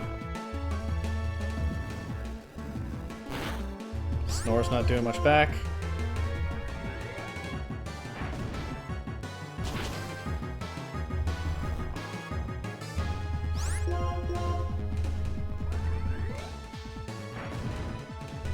Okay. Just wasted my time a little bit in the end. But I guess he's doing what he can, right? That's what he said he has to do. I'll try to increase the things I can do and challenge you again. We'll see about that one. I think I'm probably going to be able to stay out of this guy's line of sight for the rest of the game. But, let's see what I find over here. I think there was a visible item ball there because it stopped my progress. I barely noticed. You can't see it past the tree, but you can see that you can't quite get to the end of the cliff. Now... already been down there, right? There's nothing to see there. So, forward. This is an interesting route with a lot of little back and forth areas. Oh! I guess I hadn't been down. I hadn't noticed I could go here. But you do have to go through this one path. Somehow or other, you have to go down these steps to progress. And now, that's an Amoonguss. I figured there'd be at least one.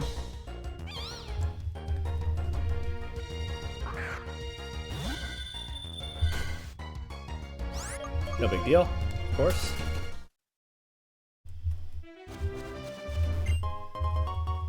Red Shard. I probably will go back and use that tutor for something. I'll decide what. Why can't I? Oh, it's the base for the walkway. That's why I can't go through there. I'll probably decide what just before the league, but I do think I'll go back to the Red Shard tutor. Maybe I'll teach Psychic to Scarborough and give up on Hidden Power fighting, but maybe I'll want to teach Ice Punch to Etobicoke ahead of the champion battle or something like that. I'll think about it. Probably after Victory Road, before I go into the Elite Four. Anyway, I can see the plea in my Pokemon's eyes to fight and to win. Well, let's see what you got then. Oh, that's a strong Pokemon. And it sure looks the part in that Gen 5 sprite. Very impressive. Let's see how it takes a Psychic. It's a shame, actually. I swapped my Samurott out of the front slot, and now I'm getting a bunch of good matchups for my water type. Might want to switch here, actually, because I think another Fire Fang KOs. Psychic Crit just misses. Okay. Alright, let's switch. So be it.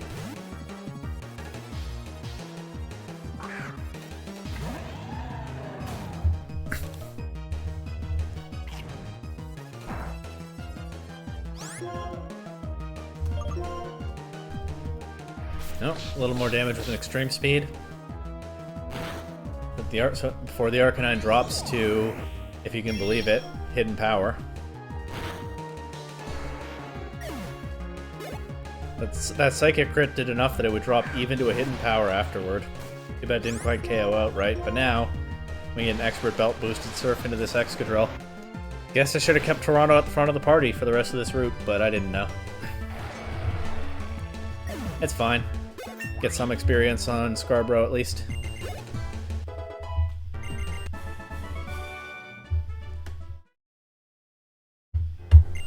I can see the plea in my Pokemon's eyes. They're saying, get back up. I'm okay.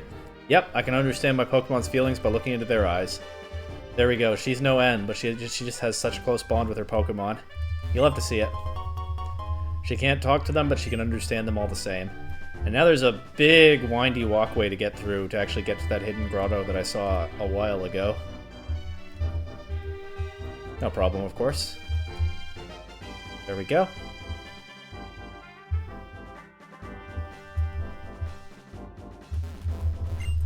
Doesn't look like there's anything here except the hidden grotto. A Pokeball. Not gonna lie, not a great reward for all that, but so be it. Hidden grottos are, you know, there's luck of the draw there, you get what you get. And now, I can very easily drop down right in front of this guy for a battle. Oh, still have to take one more step. Okay. Misjudged the space there. I travel the world because I'm looking for danger. Are you dangerous, trainer? Well, I've been called enormous recently, but I don't know about dangerous. Let's see. Another water weakness, but it's also a grass weakness. I can energy ball this. It's also a fighting weakness, but, you know.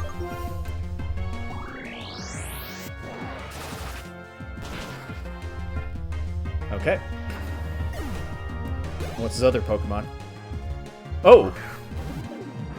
That's weak to water and very powerful and scary, and if I swap Scarborough out here, Scarborough should level up anyway, so let's just do that.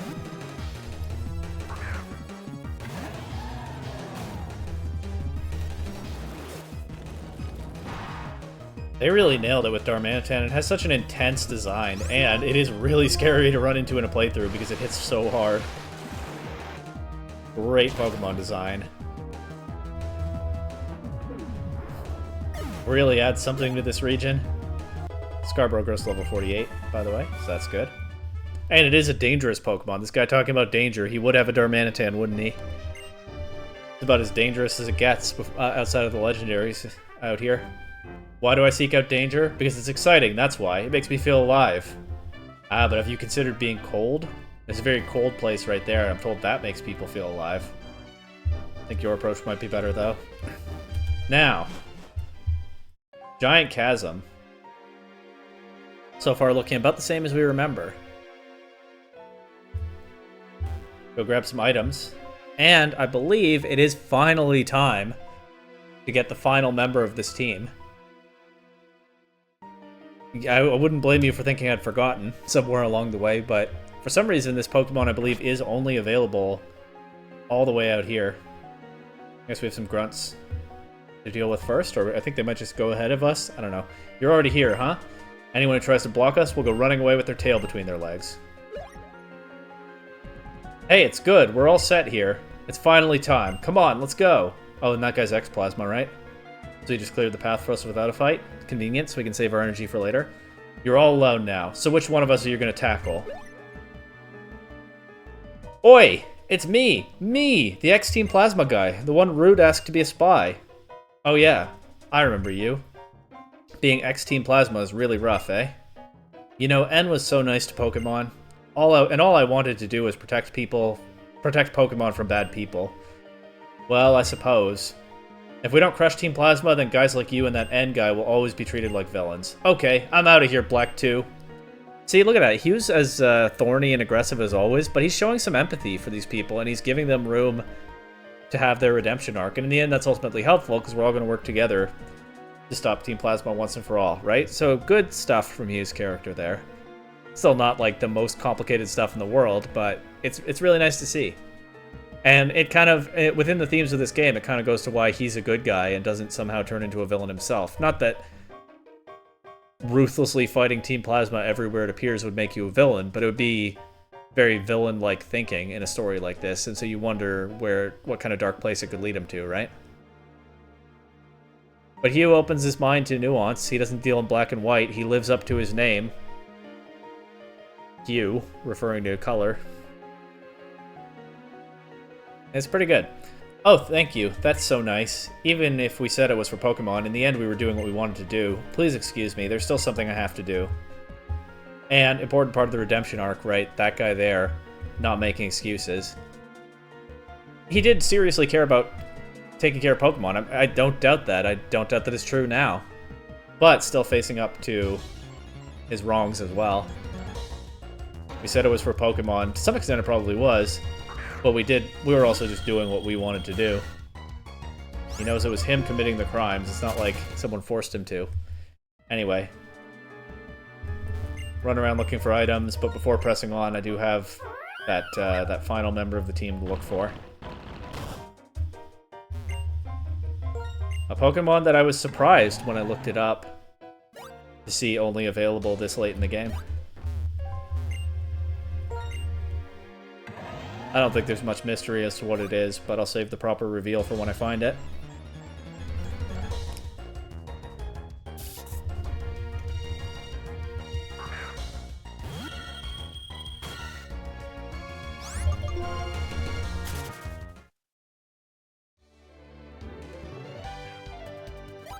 Probably pretty obvious, though.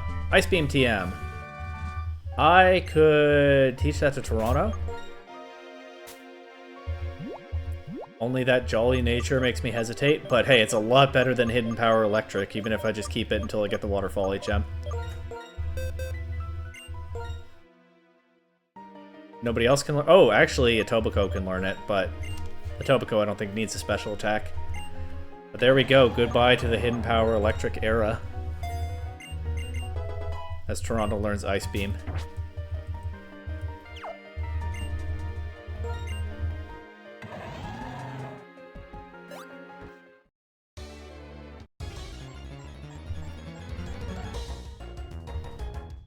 Oh, there's a seal. Adorable. It's a very nice, likable Pokemon design. People sometimes dump on it as one of the uninspired Gen 1 Pokemon, and okay, fair enough. I tend to give Gen 1 designs a pass for not being super interesting because they were the first Pokemon designs. They were doing this for the first time. Everything starts somewhere. And also they're the designs from my childhood, so I do have nostalgia goggles and love them for that. I just really like Seal and Dugong. They're not super complicated or anything. There's not a lot to their designs, I should say. Not super complicated would be kind of a straw man of the criticism. There's not a lot to them, but they're cute. They're nice to look at. They're fun to have in this world. And here's what I'm looking for, of course, a Vanillish. In Black and White 1, you can catch Vanillite at the cold storage, but there is no cold storage in this game, so it makes sense it wouldn't be there. But you'd think Vanillite might be on, like, Route 6. Obviously, Twist Mountain is out, even though that's an icy area because it's a post-game area in this game. But yeah, I checked Bulbapedia, and Bulbapedia told me you cannot find Vanillite in the wild. You just have to catch a Vanillish, and the place to do that? Giant Chasm. Look at that sneaky Mirror Coat taking out Scarborough.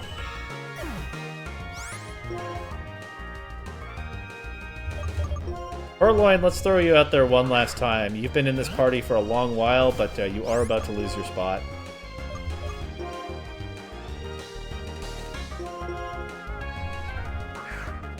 You can see the battlefield once more before finally going to move it to live in the box. And maybe you won't even faint this time, depending on my luck.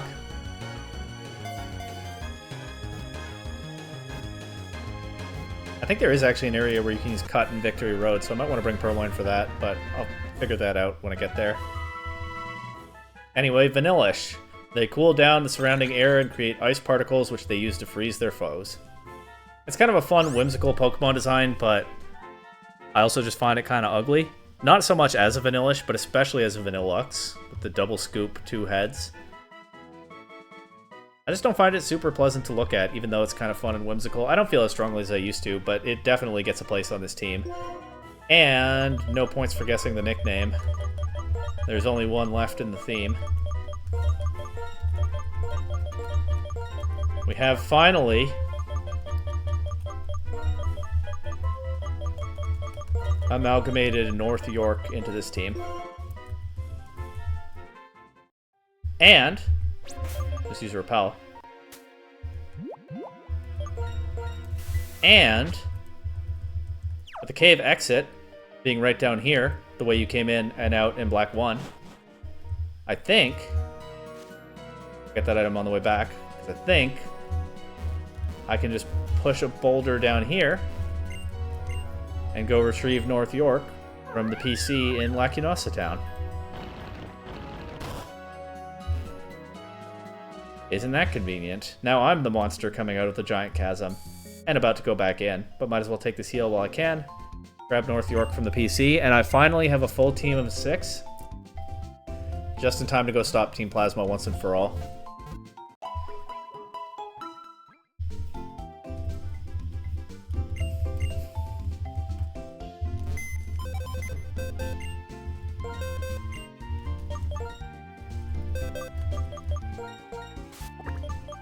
Acid Armor, Ice Beam, Hail, and Mirror Coat.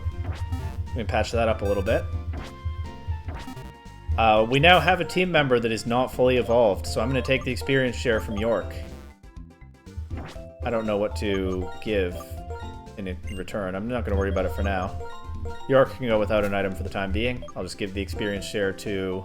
Oh, I have a Poison Barb now. York can hold that. When did I get a Poison Barb? Must have been very recently, because it's the very last item in my bag. But anyway. North York can get the experience share. Jolly Nature. Not again. I definitely want to be clicking special attacks with this, but oh well, we're just going to live with a slightly weaker stat. Ice Body. Could be worth keeping the move Hail, but I don't think so. Although Acid Armor and Hail, right, and Ice Body, that is something. I just don't think it's what I want. Ice Beam is the only move that I definitely want to keep. Let's see what else I have here in terms of TMs. Can you do, in this game, the thing where you like use an item and go to the TM pocket and it shows you which ones will work? Doesn't look like it. Okay. Well, I can estimate. Vanillux doesn't have an amazing move pool, as I recall.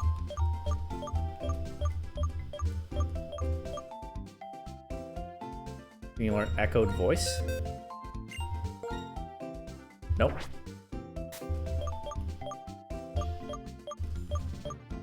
I wonder what hidden power type this has. Maybe I'll find out when I go back to Driftvale City to use the move tutor. Although hidden power has been a letdown so far in this playthrough, as I forgot that it still has variable power in this generation. I don't think Vanillux can learn Charge Beam, but let's just check. Because it would be nice if it could. Nope. Sorry, Vanillish. Could have a different learn set from Vanillux. Vanillish is what I have right now. Shadow Ball is a no. Psychic is probably a no, but I'll check. I think it mostly just gets Ice and Steel coverage. I don't think I have the Flash Cannon TM, but I'm pretty sure it can learn that. No, I don't. Alright. You know what? In that case, I'm going to drop Mirror Coat for Toxic, and we'll go Acid Armor, Hail, Toxic. I don't think it'll be very good, but I'll give it a go. Maybe Mirror Coat would be better, but I don't know. Mirror Coat is so inconsistent.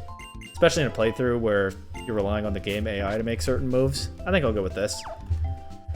And yeah, you definitely get to have the experience share for now, because I don't think North York is going to be a very good battler right away, despite being right up there with some teammates level-wise, more or less. And, again, we don't have a member. We have a member of the team that's not fully evolved for the first time in a while, so let's go ahead and work on that Vanillux.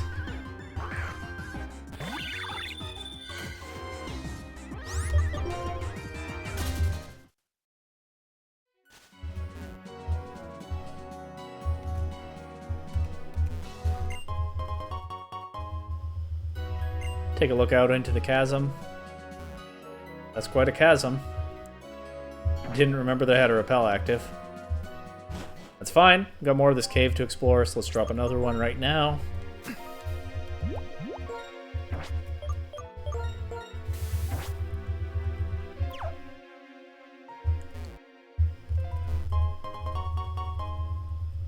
Okay, can sell that.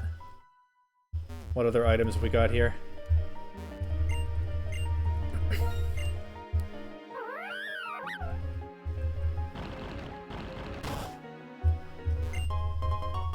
Okay, get one of my max repels back, not bad.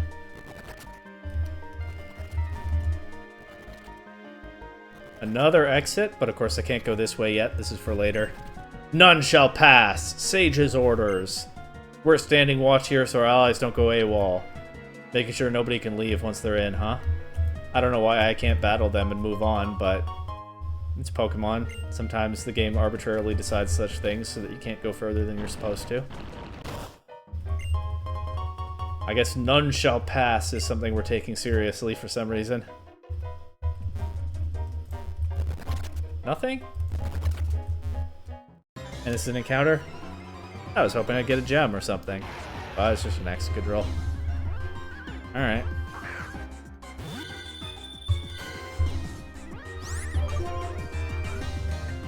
No! Come on, Scarborough. Dodge it! Uh-oh. Well, I don't go back and heal after fainting to a wild Pokemon, because what's stopping that from just happening again right away? So Scarborough is going to sit out some of the battles to come, I guess. Hopefully there will be a heal. Oh, I'm sure there will be somewhere in there. There are multiple bosses to fight and whatnot. I guess East York to the front now.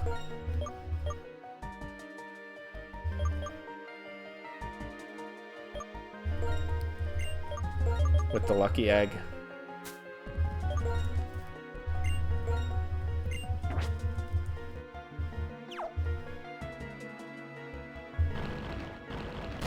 Surely there's something back here. Okay. Well, there's a gem. Can't imagine I ever actually use it, but it's pretty to look at, I guess. Oh yeah.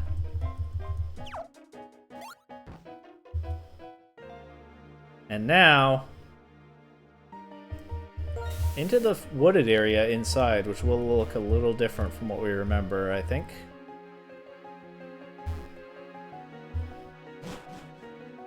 Black definitely didn't see it looking like this, all frozen, and we can't see the crushed trees yet, but they're coming. Come here. Wait a sec. He said he wants to talk to them so his old allies don't get hurt. See, look at Hugh's character there. Early game Hugh would have cared not at all what Rude said and just rushed in, but here he's giving Rude a chance.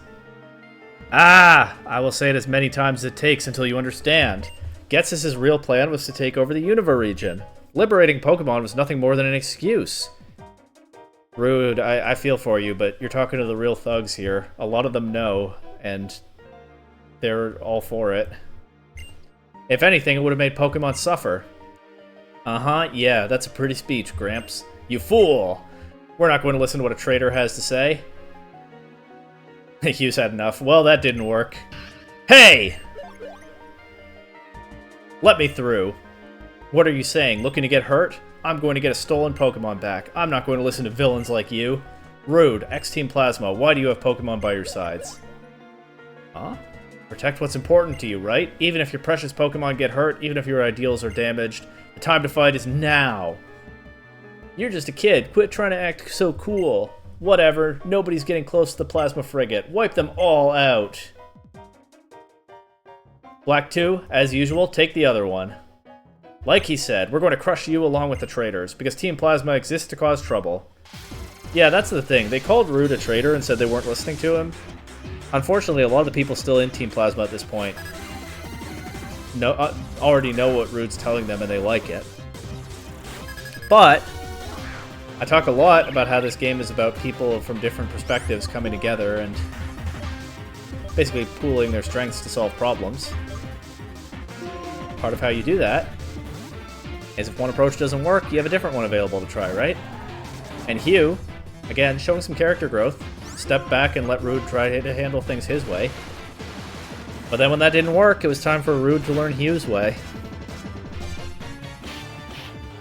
And that's how people of different perspectives and skill sets come together as a team, right?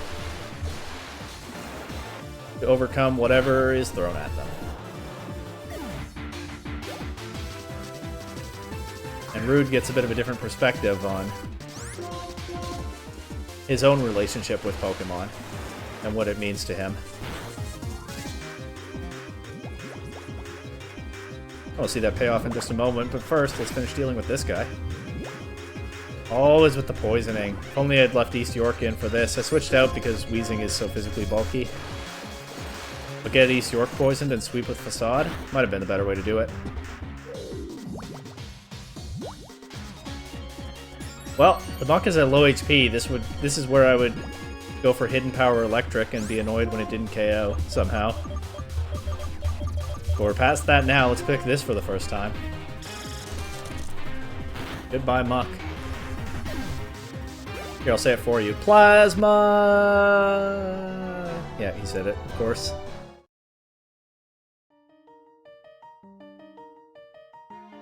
Are your Pokemon okay? You should take these with you. Max survives, okay.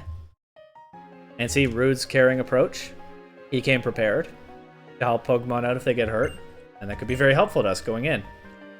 With the Frigate. Everybody's skill set complementing each other, and perspective, and priorities, and so on, right? You too. Thanks. I'm passing through. Oh, it looks like their backup has arrived.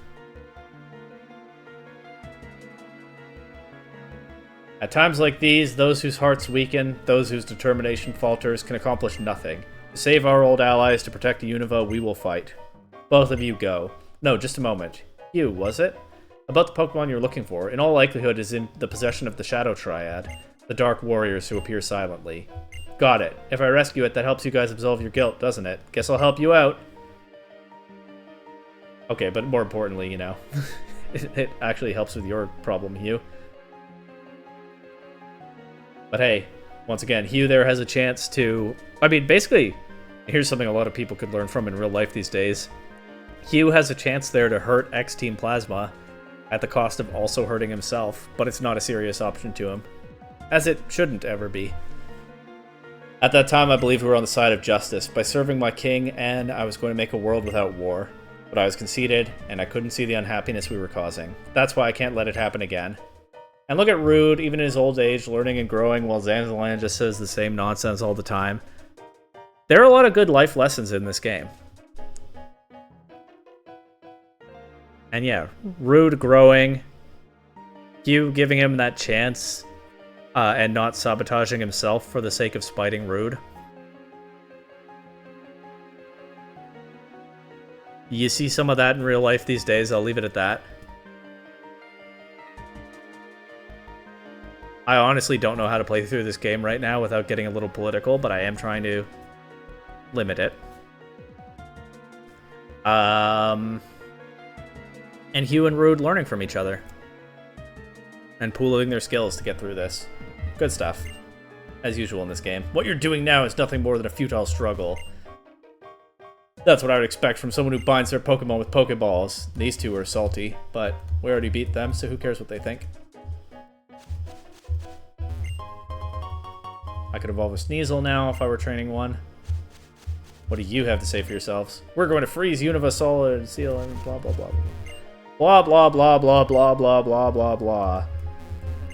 Blah blah blah blah blah blah blah. Blah blah blah blah. Ooh. I can feel how strongly this person feels it. It's making me doubt myself. Let's not skip over that dialogue. She's feeling the strength of X-Plasma's convictions, and it turns out they got more substance and more strength to them. Yeah, maybe you should consider that, huh? Blah, blah, blah, blah, blah. Is this where you come to an understanding by trading blows? This is what being young is, right? Hey, maybe she's... These guys were not completely lost. Maybe she isn't either. She's starting to doubt herself. I hope you teach her something. That's what I want to see, right? I'd rather they learn their lesson instead of never learning and just having to be put down. Don't ignore Pokemon's feelings and separate them from their trainers. But hey, sometimes you have to step up and fight, and that's what we're going to do. Rude is saying the same thing already. Again, that he said already. This path is cut off.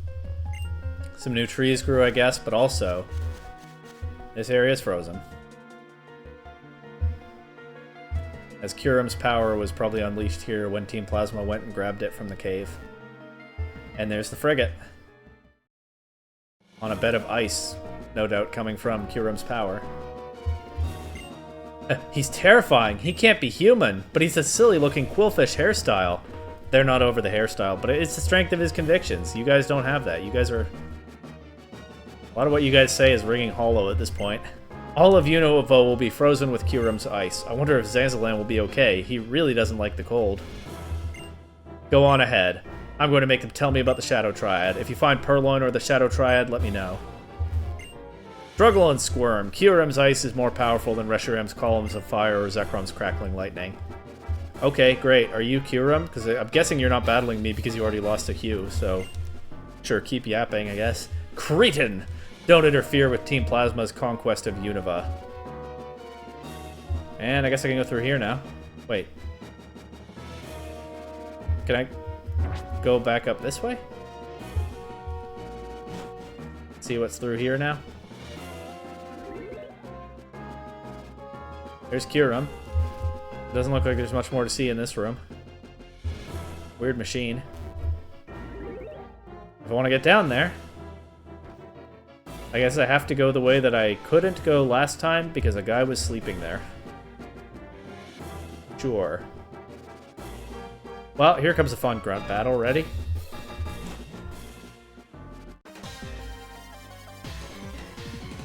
Knave, I do ambush thee. Oh ho ho, you've been ambushed. I'll give that to these two grunts. That's a pretty funny ambush. They're two of the more memorable plasma grunts, though that's not saying much. Wow, they have a full team of 6 between them too. Looks pretty weak though. How did York get into the second slot of my party? Well, that's fine.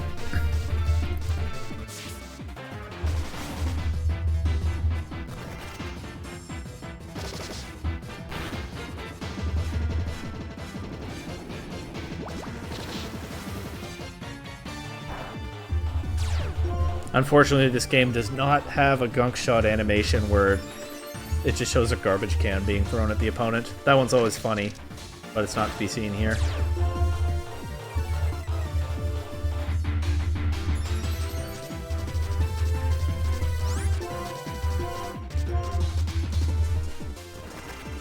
Goodbye, Trubbish.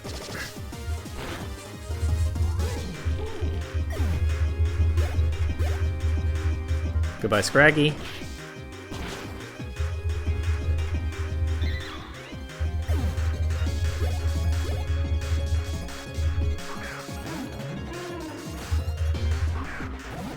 Oh, and here come the bigger kids. Well, same plan.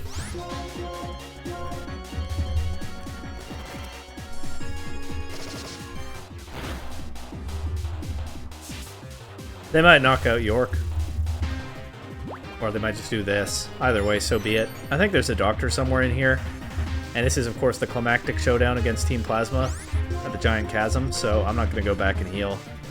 Unless I'm down to my last Pokemon. I will go looking for that doctor, though, when I get the chance. Gotta get Scarborough back online, right? Especially with all the poison types these grunts have.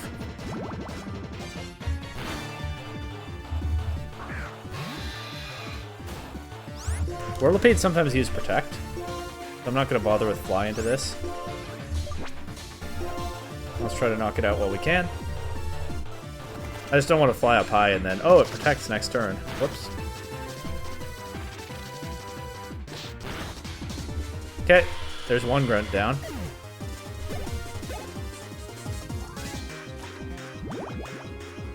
Feel free to poison me right now and boost the facade. No? Oh well. I'm running out of payback PP. Maybe I should just click a different move and let East York get the KOs, but whatever.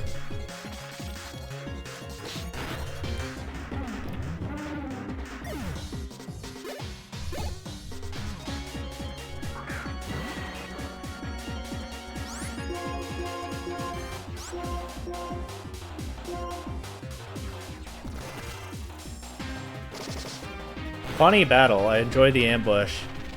And relatively strong grunts with 3 Pokemon each, but it still doesn't amount to much, does it? I actually didn't get the KO there, so I started my victory speech a little early. But it is absolutely fine.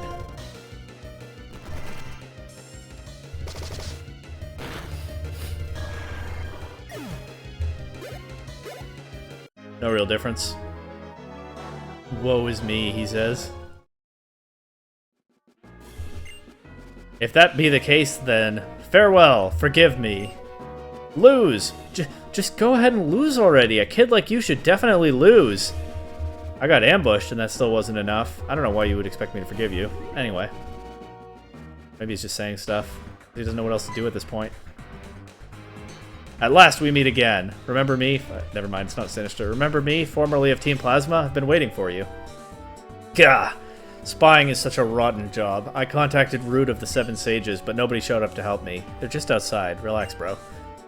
I can't stand it.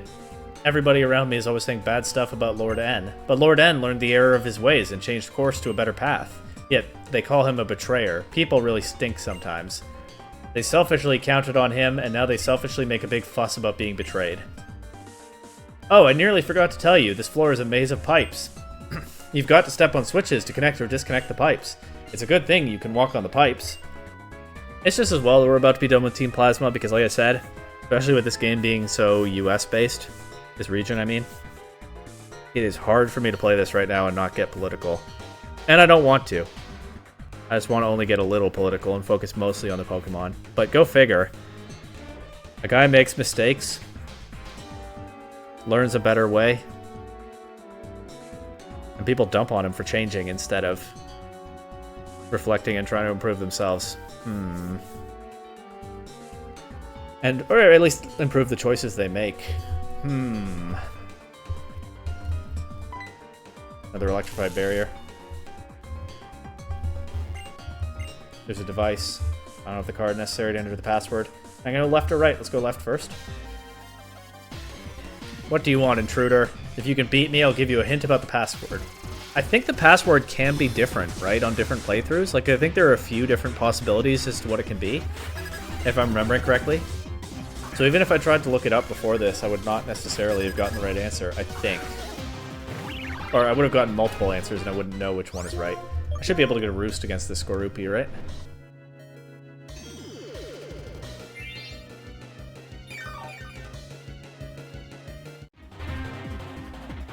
I think I'm going to keep... East York is about to hit level 50, but I think I'm going to keep her in the lead for a while, because there are a lot of things here that can poison me. And then I can sweep with Facade, if that happens. But once I get Scarborough healed, I'll put Scarborough back in front, because that's still the lowest level Pokemon on the team.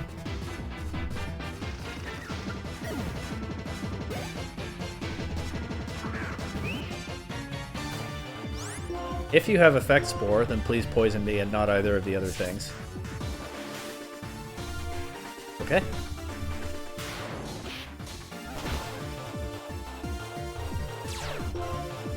Ah! Oh well.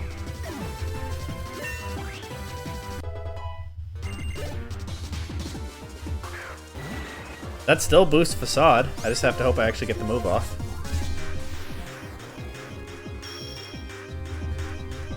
And I will go ahead and look to cure the paralysis, because, of course, being slower than everything and sometimes not moving is no good. North York grows to level 48. I don't know what level Vanillish turns into Vanillux. It might already happen now. It does. Nice. But I'll keep the experience share on North York for now, because it's still at a relatively low level for this team, and probably not great in battle with the current moveset.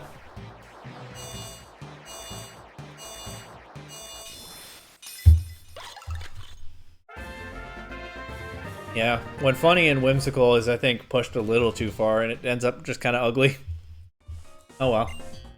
Passcode is a numeric code. Okay, I think it can be Reshiram or Zekrom, so now I know it's not either of those. And the second number is 2. Alright, so X2XX. Actually, I don't think he told me that it's 4 digits, but I think that is correct. I think I remember that. What I actually know, based on what this guy has told me, is that it's a numeric code and the second digit is X. I mean 2. Do I have a Cherry Berry? I've battled so many Rangers. There we go.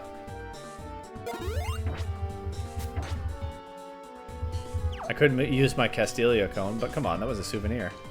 And then the Pipe Maze. I have never bothered to try to fully get my head around the Pipe Maze. I just do stuff until I get to where I want to go.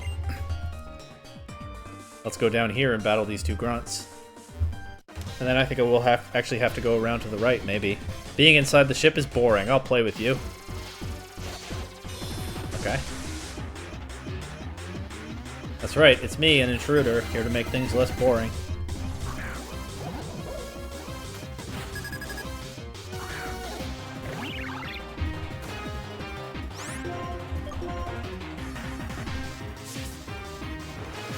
Although, just getting one-shot by Fly, well, not quite one-shot because he tried to do that. It's probably not the most interesting thing, huh? By all means, I hope these guys keep going for high jump kick. 3 of the 4 digits are the same number. Okay, I think it's 7277, but we'll see what confirmation I can get. She wouldn't battle me until I talked to her. I have what you want, but if you want it, you know, don't you? Battle me. Okay, I don't have to go around. There's actually a way down. I want to go around to the right and battle the grunt over there anyway, but don't have to do that immediately. I think the doctor is at the bottom of this pipe area, and that's probably what I should be prioritizing, finding that guy. So I can get Scarborough clicking Psychic into things.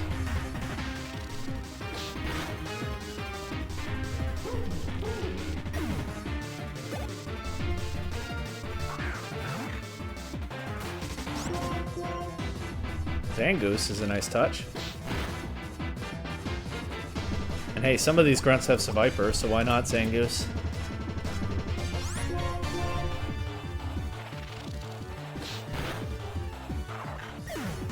Once again, I'm praising them on their choice of Pokemon to steal.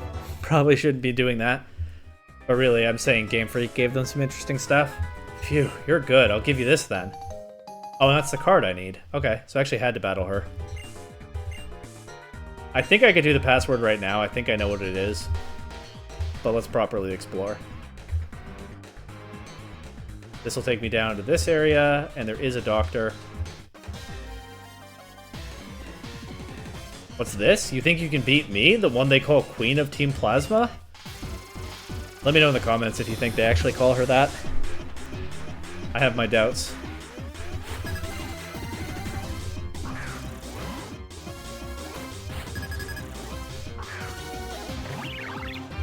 Go for Fly because it's stronger than Facade.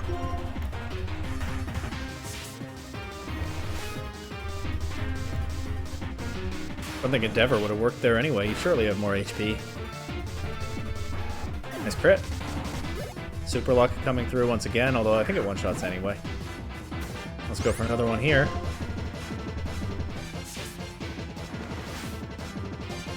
Yeah, I guess Team Plasma spamming Watchog and Liepard and now Raticate sometimes does make sense when you imagine that they're largely stealing Pokemon from youngsters and lasses. It's not the most exciting gameplay, but it is a nice touch, actually. And how Game Freak thought through what they're about, what the experience of playing them is like. See, I'm going to take over the world and then make that idiot N pay. I just hit a key that probably shouldn't have. It's fine. That traitor... Just his face makes me so mad. The Queen of Team Plasma, because there's no true king anymore, because the king turned out not to be worthy in your mind. That's why you're stepping up as the queen now. I don't think that's going to work out for you. Now, there was a creepy doctor who likes to beat up dead Pokemon in Chargestone Cave. There was a doctor at Celestial Tower urging me to use up all of my energy always. I don't know what this guy's doing with Team Plasma, but he might not be the worst doctor in this game. So let's not judge him too harshly just yet. If Team Plasma takes over the world, there should be fewer Pokemon injured.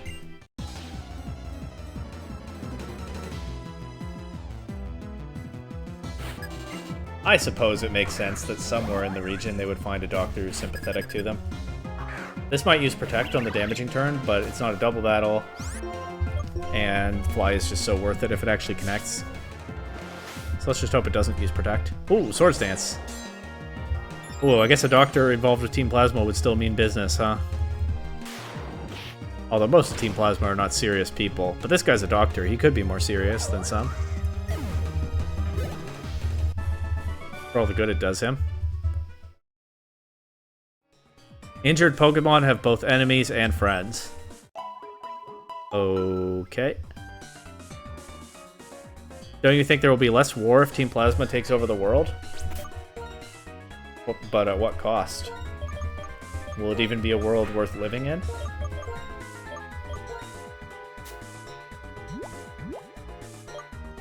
Well, I don't have time to argue with that guy. Nope, wrong item. Actually, I think it has the same effect as the scope lens, but whatever. We've been using the scope lens all this time. Give the lucky egg to Scarborough. It is finally time to unleash my psychic type on these grunts. However many grunts are left. I know there's one over here. Stupid intruders. I'm gonna blast you into space. Okay. Alright. You know what? It's no knave I do ambush thee, but I'll give this guy some humor points as well. Are you serious? I get my psychic type back and the first thing we face is this? Well, I can energy ball it at least.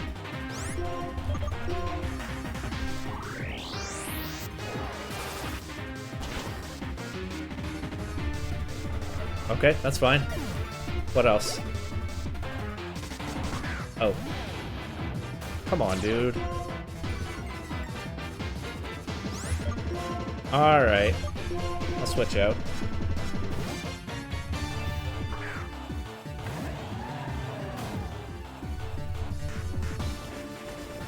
Well, that's how it is, huh? Well, I can do this. Ready?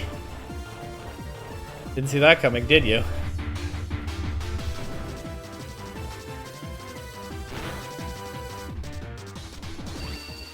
Okay, now it's going to be faster than Toronto, so it can dig here and I'll miss my surf, but I'll try anyway. I could have tried to read a dig and gone for another dig right there, but it's NPC AI. I figured it might go for something different anyway. Goodbye.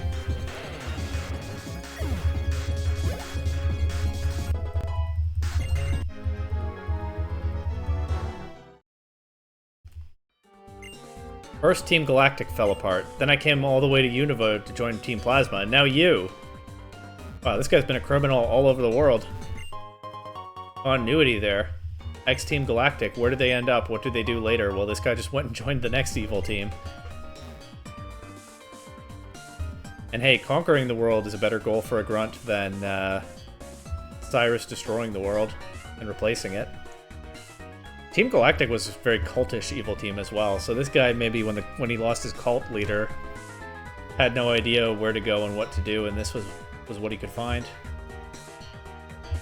It's understandable in a way on a human level. That just accomplished nothing for me. What about this way? Like I said, I'm not going to work too hard to face all these trainers, because I cannot be bothered to puzzle this out. But I will try approaching from the right to see what I can find. I trained myself endlessly for 2 years to get justice for Team Plasma. I won't lose to anyone anymore. A lot of these guys have talked about training for 2 years, but they don't seem to have gotten any stronger. What about you? The moment I heal my Gothitelle, they're all spamming dark types, when they were previously spamming poison types. What is this? What is this game doing? Not that it makes much difference. I just thought Scarborough could have some good moments, you know? Well, let's play this game again. This is fun too, I guess.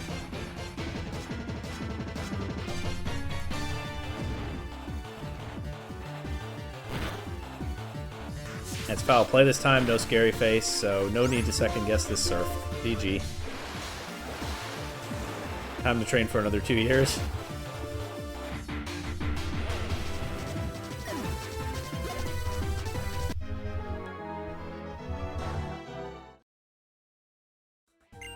My plan for justice. I will carry it out no matter what anyone says. No matter what!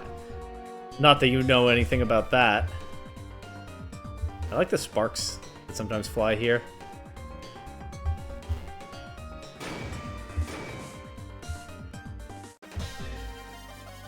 Team Plasma is really limping along with what technology they could still put together. Although it's still very impressive, of course, that they can tap into Kyurem's power and contain Kyurem and tap into its power like that, but no doubt it took them a lot of work with what resources they had left to build all this. Anyway, we, Team Plasma, will rule the Unova region. For that purpose, hand over your Pokemon to me.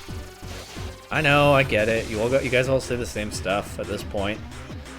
There used to be more variety, but you've purged a lot of that now. And finally, here's a psychic target. About time.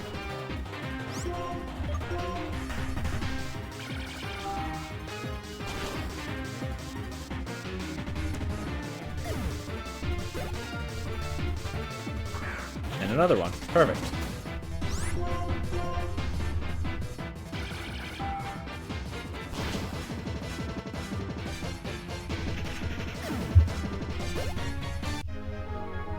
What? You can actually draw out the power of your Pokemon? Wow, imagine that. Since I lost, I will accept my defeat gracefully and give you a hint. The first number is 2. Oh, is it 2272 or something like that? Because we know the second digit is 2. I guess I got it mixed up. I think it's 2272, but I've been mistaken before. Let's see what this guy says. Hee hee hee! A trainer who battles looking for a password. Even if you win a battle, you won't necessarily get the answer. You might get something else, though. Oh, because the one on the other side would give me the card, but that guy just has nothing for me, huh? I think it's 2272. But I also see an opening now to finally go battle this grunt. Oh, you look strong. Okay, let's battle. Let's battle. We know that 3 of the digits are the same, so there's definitely another 2. I think it's the third one that's different, just going from memory.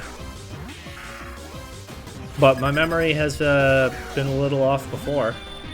Here's a poison type, but it's also a dark type. How annoying is that? I haven't brought my amulet coin to a battle in a while. Let's do that now.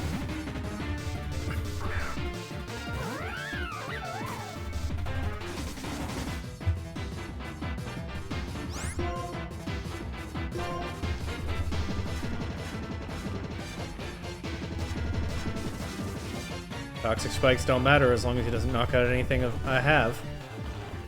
And even then, I have a way to clear them. I have immunity. I've said all this already. Nice crit. And this thing just spent 3 turns setting up, never did any damage. GG.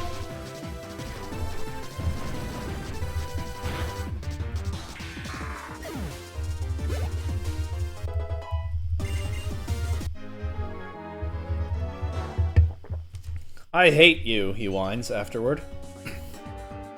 You're strong, so I'll tell you this. A hint for the password is a 4-digit number and the last number is 2. So yeah, it's 22X2, and I'm pretty sure the X is a 7. Might as well use this guy while I'm right here anyway.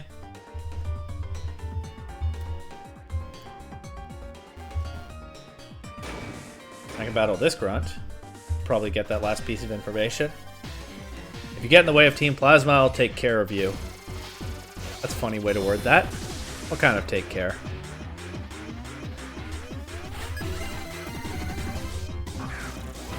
I guess probably I'll take care of you. There we go, inflecting things wrong again. Alright, can I Psychic this before dropping to a Steamroller? Oh, yeah, I would say so.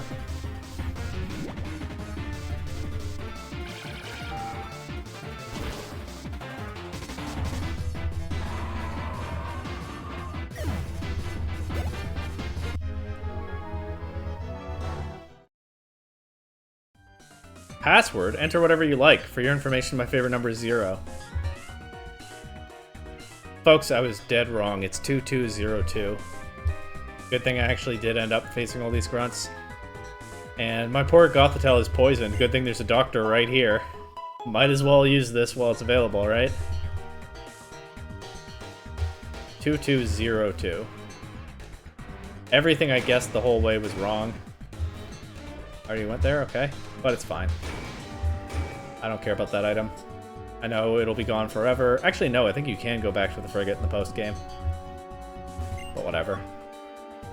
It's time to enter a password. 2202. I don't know what I thought I remembered, but there we go. And again, I believe the password is not the same in every playthrough. The device is indestructible. Oh, for crying out loud, look who's speaking. The device is indestructible. You will never be able to release Kyurem. You don't have the sense to know when to quit, it seems. It's an act of mercy on my part to bring this to an end now.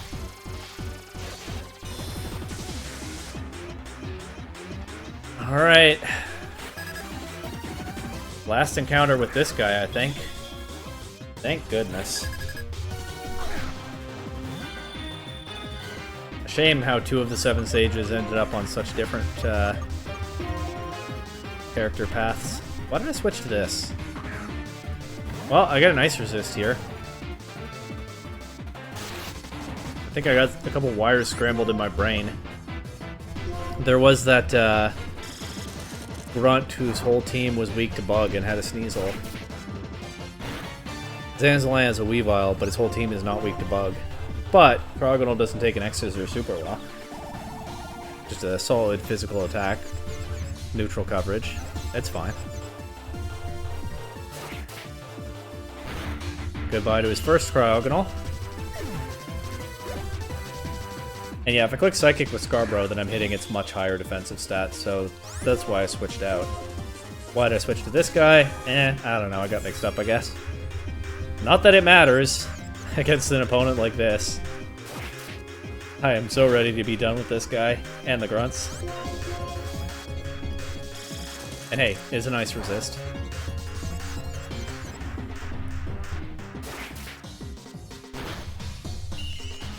And his last Pokemon is weak to bug.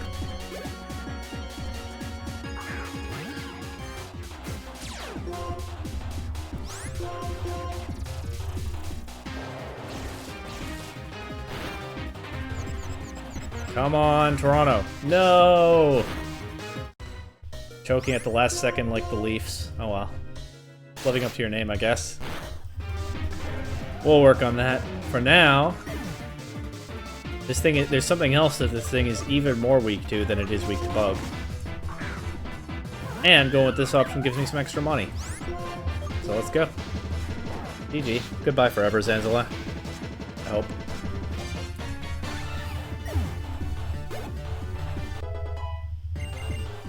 North York wants to learn Mirror Coat again. I have a chance to reverse my decision. But I don't think I will. I have the Acid Armor setup option if I actually think it's useful. Maybe at some point in the league. Or maybe I'll get the Flash. I think the Flash Cannon TM is probably in the post-game, because I think it's probably in Twist Mountain. But, I don't know. Beaten again? No matter. Team Plasma will get the last laugh. That's all he has to say. Might as well go to that doctor, because he's right there, and one of my Pokemon fainted. Guess I have to go this way. I haven't remarked on it yet, but I like the music in here. It's kind of neat. Once again, Game Freak does a good job with music.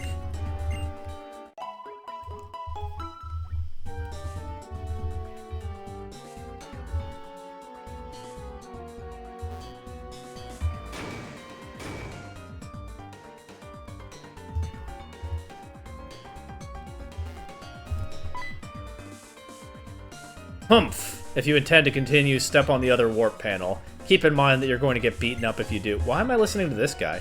I am listening to this guy. The game gives me no choice, but why?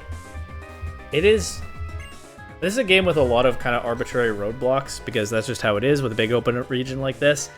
But it is so weird with Team Plasma that some of the grunts will say, I'm not letting you through, and then I battle them and get through, and some of the grunts say, I'm not letting you through, and the game says, actually, yeah, they're right, they're not letting you through. Like, obviously, the game wants me to go in a particular direction, so that's the way it is. But it doesn't really land with the old suspension of disbelief, does it? They could have just, like, put a locked door here and had Colress give me the key after I beat him. But for some reason... Or Kyurem. For some reason, this is the one guy I'm actually going to listen to when he says, well, one of the few, when he says, you can't pass through here. I'm not letting you. White side to this device, black side to this device. Don't know what I make of it. Maybe it's just an aesthetic thing. Akira, I'm sure, seems unhappy, so let's do something about that. Through this warp panel. And here's the reveal. Welcome. I was asked by an acquaintance to help with his research. What I desire is to bring out the entirety of Pokemon potential. If I can accomplish that, I don't care what it takes. If it means this strength must be brought out by the interactions between Pokemon and trainers, then so be it. If it means you have to use a merciless approach like Team Plasma's and force out all of the Pokemon's power, then so be it. And yes, if the entire world is destroyed as a result, then so be it. That aside, the reason I have been traveling all over Unova and battling many Pokemon trainers is because I was testing the viability of this approach to bringing out the full strength of Pokemon. In that respect, you've done an amazing job. Well now, tell me if you have the answer I desire or not. If you're ready, come at me. Might want to lead a different Pokemon into this. Let's go with a Tobacco, because he uses a lot of Steel types. I'll give the lucky egg to Etobicoke as well. So yeah, once again, the nominal leader of Team Plasma is not actually evil. I would say N is pretty clearly good aligned, and Colress is true neutral. He only cares about his research.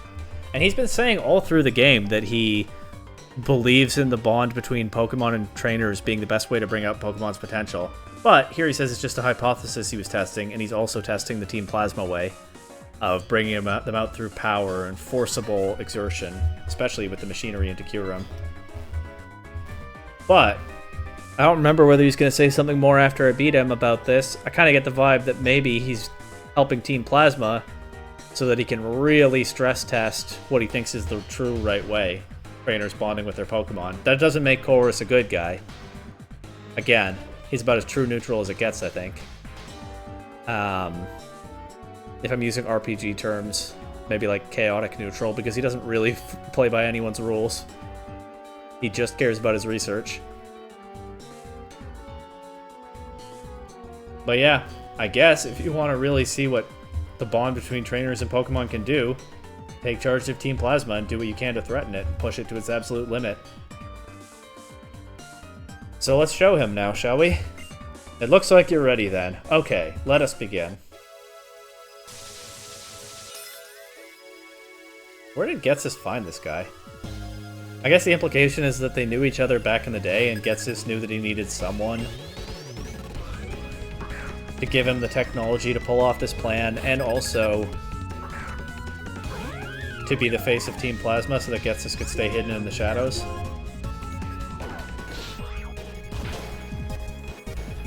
But yeah, as for why Colress has any interest in this,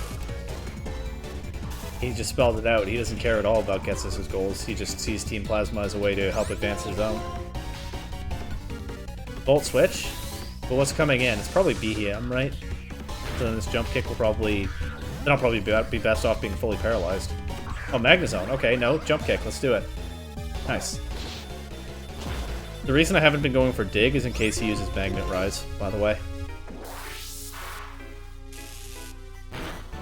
Or that was the reason turn 1, and now the para. Seems like reason enough to me. Ah, we just missed the KO. Alright, I'll let Etobicoke go down here. Oh, he's a 4-store. Okay. Well, good to use that up. Hopefully we land another Jump Kick before Etobicoke goes down. Nice. Etobicoke absolutely clutching up, as usual. No full para yet, and no miss. Now drops to the Magnezone. I'm still a little bit afraid of Magnet Rise, so I don't necessarily want to go Toronto and click Dig immediately. But I don't have much else for this, so let's do it. Steel types are actually kind of a problem for my team, aren't they? I can't even poison them. Thunder Wave. Okay, so this Dig will take it out. Probably could have been doing that all along with the Etobicoke. But hey, we got good damage into some things with the Jump Kicks. Playing. I think this will have an Air Balloon, right? I think it did last time. Let's Surf. Uh-oh, Shift Gear. Well, at least that doesn't power up its discharge if it has that.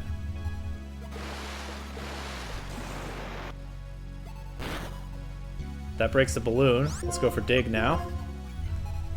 He's just getting greedy with the Shift Gear. This guy really wants to bring out as much of his Pokemon's power at as possible at any cost, huh?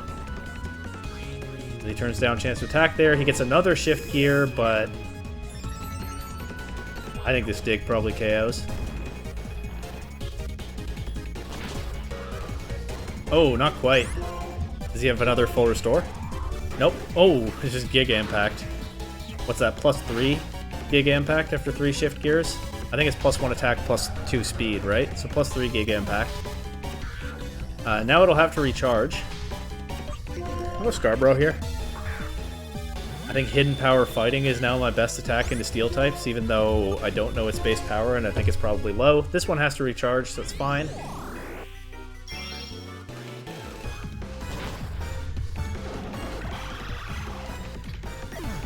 Taurus is not a bad opponent for this point in the game. He's not really a pushover. Here's a Metang. I can Shadow Ball that. Of course, it's not super effective because Steel still resists Ghost in this generation. But it's also not resisted. Oh, that did not do much at all. Why is Colress so tough? Well, I guess there's an easy answer to that. The guy obsessively researches how to bring out the power of Pokemon. I would imagine he's brought out a fair bit of power in his own, even if his approach isn't quite right. I'm in trouble now. I still have to beat his Magneton somehow. I mean, I can do it, but... yeah, he's not giving me the easiest time here. Bye, Scarborough, for now. I'm gonna go York, because this doesn't resist payback. Maybe Weak Armor could even come in handy here, although with this thing having set up Agility, might not be enough. And maybe I just get punished for the defense drop. Nice that he misses his Zen Headbutt there, so we actually get to knock the Metang out, no problem. Here's Behem. Can I get a payback into that? Oh, and this is his second last Pokemon. It's only Magneton after this. Nice. This should be easy to beat, even if not with York specifically on mind. It's fine. So my team should outspeed it. I can get big damage with East York if needed. And it's just the Magneton.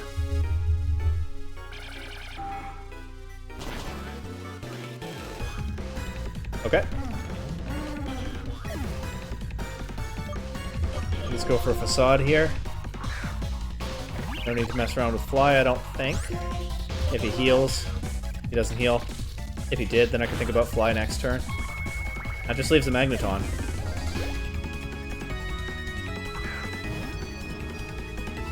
Which hasn't taken a lot of damage, but it's taken some. Let's see what a Facade does here. Not much. Does it have an Eviolite? That would explain how little damage it took from Jump Kick. It probably has an Eviolite. We know he uses held items. Alright, I am down to just North York. If I were not using items here, safe bet I lose this. But I made no such commitment. I'm reviving a Topico. I can go for Dig. After North York goes down. Let's try an Ice Beam in the meantime. I don't have anything else of much use into this. I could set up Hail, but can't really do much else after that. Could get a Freeze here and then actually beat this with North York, but no. Not quite that lucky right now. It didn't even cross my mind. I was amazed at how little damage the Jump Kick did. Didn't even cross my mind until this thing came back in. It probably has an Eviolite. Well, should be fine. No way you use Magnet Rise here, right? And there's part of the key to bringing out the power of my Pokemon, a little thing called a Revive. Team Plasma has to be stopped. It did what I had to do, right? Topico gets all that experience, gets level 50, and Colress is beaten. Of course, we're not done quite yet. So strong. You're a very strong trainer indeed, so let me ask you this. Are you thinking of reaching even higher heights by understanding each other as Pokemon and trainer?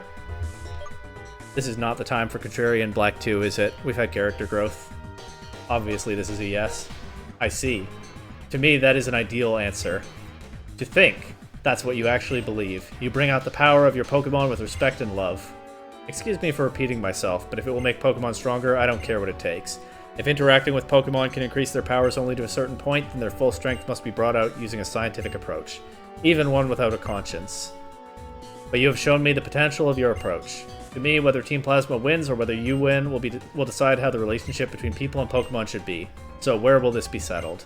Step on the warp panel on the other side of the room where Kyurem is being held. Good luck in your battle. And see, Colress is going to let me through, where that Grunt previously wouldn't.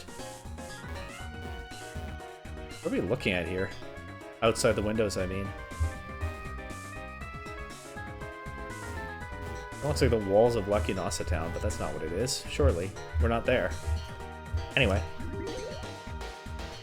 Colress doesn't care about Team Plasma's goals. He's all about his own agenda, so... Oh, bye, Zenzala, once again. Yeah, he'll let me through, no problem. And... we're gonna shape an important part of his worldview here. No wonder he's so much more chill in all his other appearances. I mean, again, he was never exactly a bad guy. He just didn't care about being one if that advanced his research, but... once he's done with his whole Team Plasma experiment, No wonder he's not going to be causing any trouble in Alola. Does he appear anywhere else? Certainly Alola. He's mentioned to have been in Kalos, but we don't see him in those games. Yeah, he's going to be a lot more chill from now on once I'm done with this. Anyway, your boss said to let me through, so you better do it now. What? You beat Colress? Wow, I pretended to be strong, but I don't have a Pokemon. Game Freak. Game Freak. Hey. That's a funny joke. But why would I ever fall for that bluff? Come on, I've beaten so many grunts, and one of them just kind of pretends to be scary. And I actually back down, and I have no choice? Come on, Game Freak. That was kind of a funny gag, though, I won't lie. That blasted Colress. Slams the cane down. Gets us looking a little bit, looking a little rougher since we last saw him 2 years ago, huh? The fool is far too committed to pure science. This is how he repays me for making him the boss of Team Plasma? How dare he put his personal intellectual curiosity before our ultimate mission of conquering Unova? How fortunate for you. Few get to be the sole audience member for one of my speeches. Team Plasma will use its knowledge and technology to take Kyurem's true power to its absolute limit and freeze the Unova region. The terrified people in Pokemon will bow at Team Plasma's no. At my feet! Kyurem is an empty being. The remnants of a certain Pokemon when it split into Reshiram and Zekrom. My desire is absolute rule of Unova. That's right, Kyurem will be the vessel into which my desires will be poured. Lord Getsis, Kyurem has been transferred. It's finally here. The wonderful era in which I am the absolute ruler of Unova has finally arrived. I'll let you take care of this. And he was here. Wait, you're one of the Shadow Triad, right? Tell me about the Purloin that was stolen in Aspertia. Very well. This might be it. And yeah, they've been training in 2 years. Actually, longer. Didn't you say it was more than 2 years ago that it was stolen? Growl. I stole this Pokemon. Yeah, 5 years ago in Aspertia. They were active for like They were active for at least 3 years before the events of Black 1. No wonder they had time to build that castle and everything. But wow, what was the region going through in that span? That's a long time to have these guys running around unchecked. So it seems likely that it is the Pokemon you're talking about. But now it only listens to my commands. Such is the fate of Pokemon that are trapped in Pokeballs. What? Don't mess with me. This is someone else's Pokemon. Ah, I feel sorry for Pokemon. They're ruled by Pokeballs and the whims of their trainers. Lord Getsis spoke of Pokemon liberation 2 years ago simply for his own ambitions, but if his plans had succeeded, many Pokemon would have been saved. This Liepard. Well, you knew it as a Purloin. If it had been released, it might have returned to you. Well then. You there. I won't let you interfere with Lord Getsis' plans. Whatever, dude. Okay. Couple things before I get going on this battle. First of all, Kyurem is not the only empty being here. More on that to come, but there's a reason that Getsis' whole idea is kind of fatally flawed. But also, if you think about it, when we played through Black 1 and saw Getsis give speeches and so on, it seems like the idea of Team Plasma was brand new to a lot of people, right? So I said running around unchecked. It seemed like a lot of people had not heard of Team Plasma just 2 years ago, even though they were out stealing Pokemon 5 years ago, we now know. So, all the more reason they were always not what they presented themselves as, right? They probably did sneak around stealing Pokemon, building that castle and whatnot all those years ago, but then only toward the end start making their PR moves, popping up and spreading the word about Pokemon liberation. So they looked like a brand new organization when actually they'd been operating in the shadows for a while. I mean, we know Getsis ran a long-term scheme with N, right? Goes back way more years, presumably, raising N around Pokemon that had been abused, so they would have a warped worldview. But yeah, Team Plasma, I guess we're just plain old thieves operating under the radar, not really drawing the region's attention, and then they tried to put a spin on it. Tells you about what they always were from the very beginning. Although, of course, they were a much more internally divided organization toward the end of that first plan. Anyway, let's jump kick this Ponyard.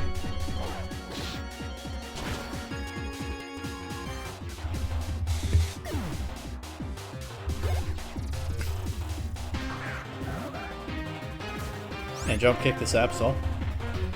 Ah, I missed. Guess I was due for that eventually.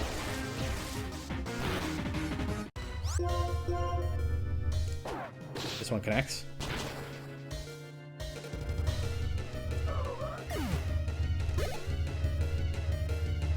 Let's jump kick the other Poniard. Missing a jump kick is rough, but Etobicoke clutches up as usual.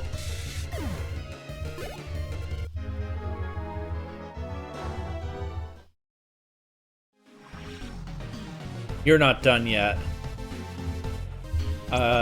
Is it rotation and triple battle time with these guys? In case it is, I'm going to make a little bit of a Pokemon switch.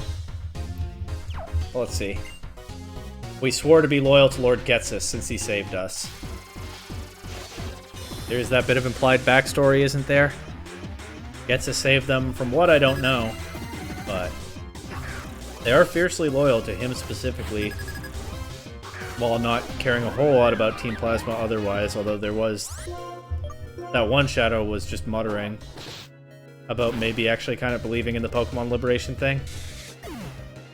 I guess stay exposed to that all the time. Some people will start to believe it even if they didn't at first. Anyway, it is not yet triple and rotation battle time with these guys, I suppose.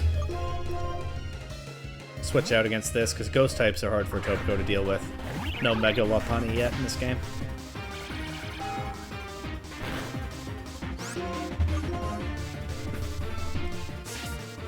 But I guess I'll have to switch again against the Poniard. That's fine. I'm bringing Toronto in.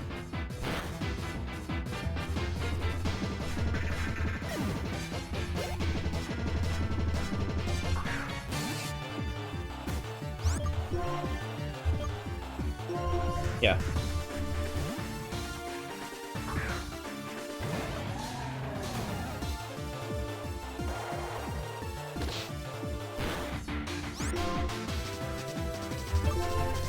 I could dig, but let's just do this.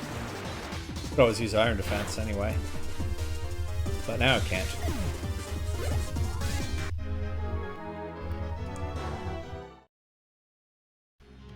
Listen well. The only thing we want is the world Lord Getsus desires.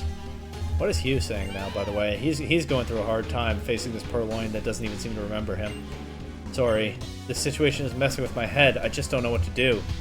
I finally found my sister's Pokemon, but now it's glaring at me. Why? Well, I could be worried, but from what we've seen of Hugh's character lately, he'll be able to handle this. He'll figure something out. So, anyway, my part here is to battle this last Shadow. I have no problem with you, but this is for Lord Getsus.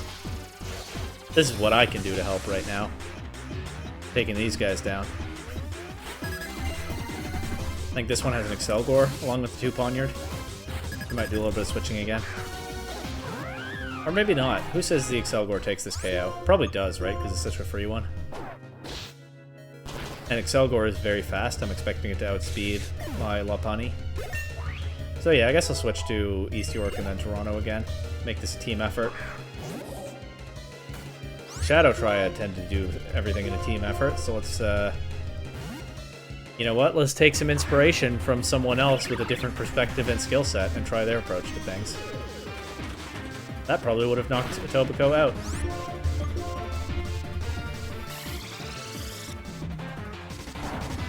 Rude and Hugh are learning from each other. Well, sometimes you can learn from your enemy, too.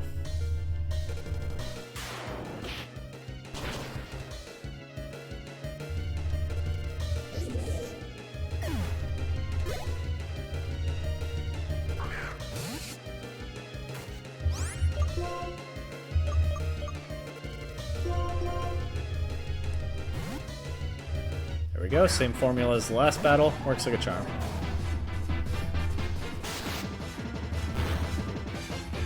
Slash crit, no big deal. Just a solid team effort to get through this.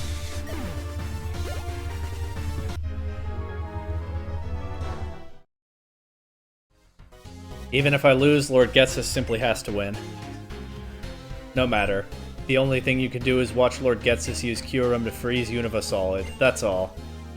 I'll return this Pokemon to you. Considering what Lord Getsus is about to do, I have no further need of it. Dot dot dot. Dot dot dot. Hey, Black 2. If we let Team Plasma do whatever they want, there will be more sad Pokemon like Purloin and Kyurem. And for all I talk about the importance of recognizing other perspectives, Hugh hits the nail on the head once again. Sometimes you're faced with something wrong and you have to stand up to it. I might get a free heal before the next couple battles. I really hope so, but I'm not taking it for granted. Zanzalan's gone. Thankfully, I don't have to deal with I don't have to deal with seeing him anymore. There is a doctor just down here. Not you. Whoops. Wasn't paying attention.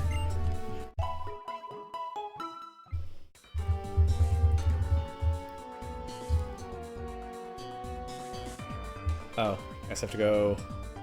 Oh, right, it's this way, because then this moves the pipes. And then back over here. I knew that by now.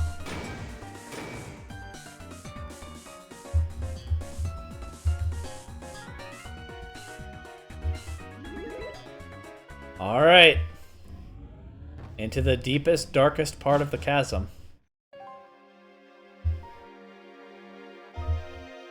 Where the hero of truth was not up to the task before him.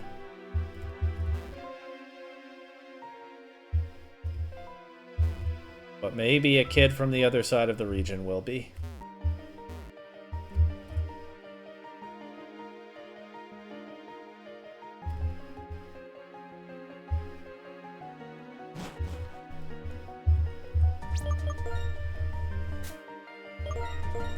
We can only hope, for all of Unova's sake. This is, of course, the room with the Kyurem battle in Black 1, but now we get to go further. And this sure looks like an impact site, doesn't it? Well, nah, the impact site is probably actually out in the... Not so... Probably out in the canyon, but this looks like a cave where an icy dragon that emits freezing energy has lived for a long time. That's what this looks like. The Giant Chasm. This is the spot where Kyurem's power resonates. Here, Kyurem can use the full force of its power and easily cover all of Unova in ice. Kyurem, come! That's a good entrance. I'll give him that. Well, I'll give it that. I'm giving nothing to Getsus. Here they are together. Getsus couldn't be the hero, but he found the dragon that he could control with his technology. No heroism needed. Of course, this is where I draw a parallel. It's very fitting. He says Kyurem is an empty being and he'll pour his desires into it. Kyurem, of course, can be filled with truth or ideals. That's what the DNA splicers do. But Getsus is empty too. There's a reason he was so pathetic when he was defeated in Black 1 and just rambling about how perfect he was and unable to accept it. The guy has no substance to him. He tries to fill his emptiness with, I guess, control of the entire region. What else does he have? In the end, what does he stand for?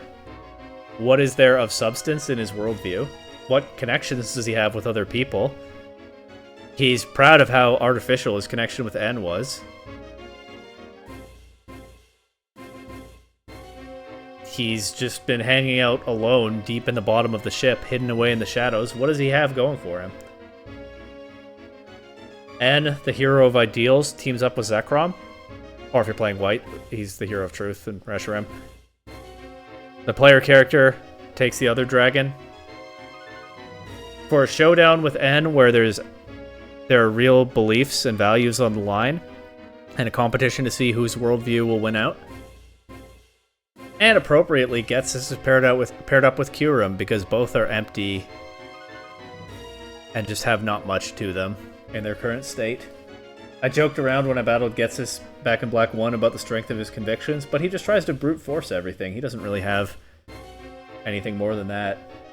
Empty rage and narcissism, and that's why he has to hide behind other people who are actually inspiring leaders in their own ways, like N, and okay, maybe inspiring leader is a little much for Colress, but he has something to him that Getsus doesn't have, right? There's a kind of substance to Colress, even though it doesn't lead him down a good path sometimes. I made a lot of fun of Zanzalan for what a sad character he is, but Getsus too, in his own way, nonetheless. He's lashing out, he's hurting others to try to fill the emptiness in himself. There's a reason I've been saying throughout this series that he's kind of like Trump. Okay, I'll leave that there. Now he has to be stopped so he can't hurt people anymore. I have a memory that has continued to haunt me. Just one. That unpleasant look in your eyes reminds me of it. That aside, this is my gift to you to show my respect for making it this far. I'll freeze you solid right here so you can watch my glorious ascent. I remember when that was first unofficially translated by fans, and I think, especially also because of the animation that's about to play, maybe it wasn't even translated. Maybe people were just going off the animation, but they thought he was commanding Kyurem to kill us by impaling us on icicles, and they were like, whoa, that's hardcore. Can't believe Pokemon has a scene like that. Instead, he tells Kyurem to freeze me, to remain here for all eternity. Not that that's much better than being killed, but I remember a time when we online Pokemon fans thought he had commanded Kyurem to kill the player character here. And it does look like that's what it's about to do, right? But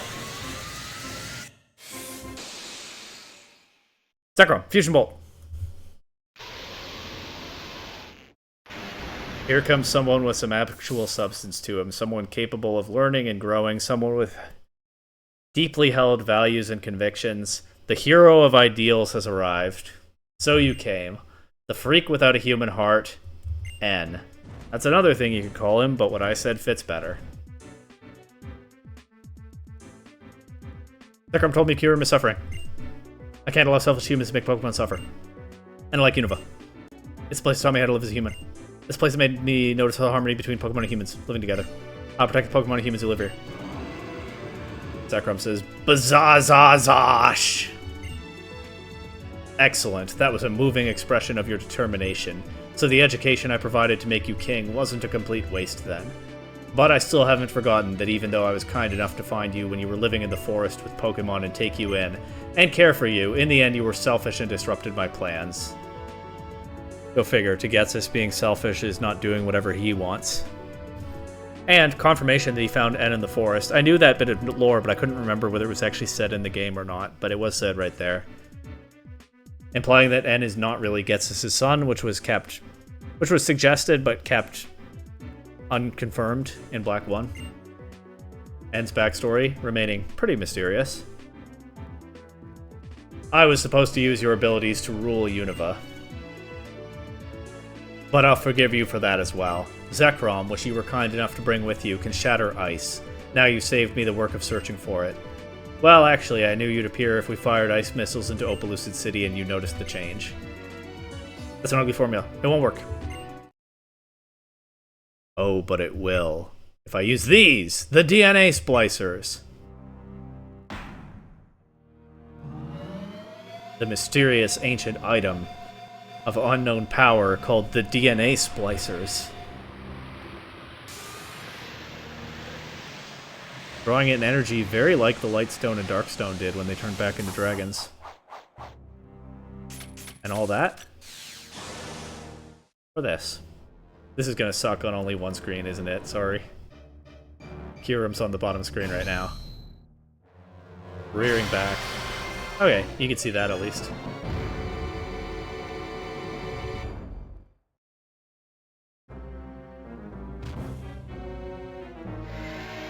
Dragon's squaring off.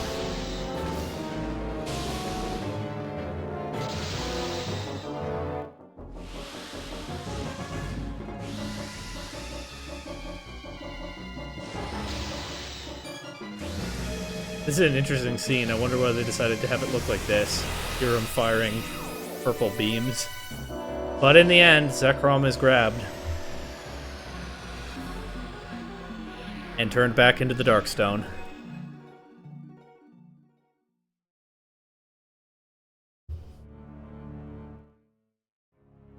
Question mark? Zekrom.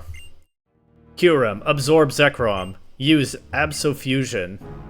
I really don't think that line was necessary. Absolution, okay. And on the bottom screen, Kyurem is staring down the Darkstone, emitting more purple energy, lifting the stone up to the top screen where you can see it.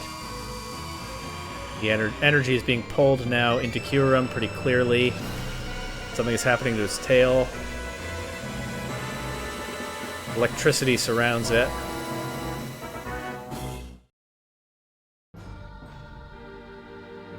And Kyurem is transformed.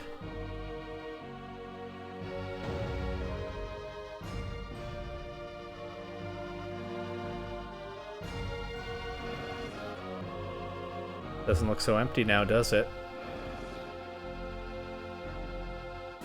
Doesn't change who's commanding it, though. But here it goes, emitting energy just like the dragons did in Team Plasma's castle. Big roar. Dot dot dot. I never would have believed the Pokemon could fuse together. There was a formula like this. Unprecedented in the series at this point, wasn't it? You fool. Last time I was going to use you to capture people's hearts and minds to rule them. But this time I'm simply going to use overwhelming power and rule with an iron fist. Do you understand? If you had simply become king, Unova would have remained beautiful. But Getsus is willing to trash that even. Or his own empty, selfish goals. Go figure. Come now, trainer. This time no one will save you. But to make things interesting, I'll give you a chance. Let's see if you can stop this Kyurem. What's this? Your Pokeballs are trembling. Could your Pokemon be shaking with rage? No, that's not possible. Simple tools don't have emotion or thought. Come, challenge Kyurem. Just so you know, catching it is impossible. My cane emits signals that disrupt the function of all Pokeballs. Getsus willing even to trash the region for his own empty, selfish ambition. Or his own ego. Wonder why I found this a little bit of a tricky game to replay right now, this year. I thought about leaving a Tobacco in front to jump kick the Kyurem, but I actually think this is the time. It's a physical attacker, it's an ice type. I think this is the time to try out Acid Armor setup with North York. Be pretty exciting if it actually works the very first time I try it, and this is the opponent. It's faint, but I can hear my friend. I can hear Zekum's voice. It says they can be separated again. I beg you, please save my friend. And all of Unova's Pokemon and humans. Come now, blah, blah, blah, blah. Oh, wait, he's saying something different, actually. Come now, I want to see your face at the moment you lose all hope. Battle to protect Unova. I've prepared the finest stage, and it's wasted on a bit player like you. Lose and go down in flames. So pretty much still blah, blah, blah, blah, blah, blah, blah, actually. Alright, North York, let's see what you've got. Bazakurom!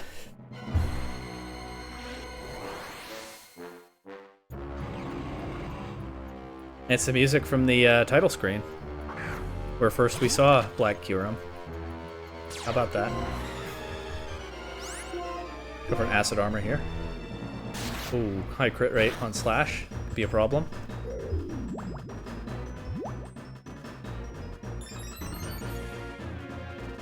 Let's go for Toxic next. I don't like that it's spamming Slash. If that crits, I'm in trouble.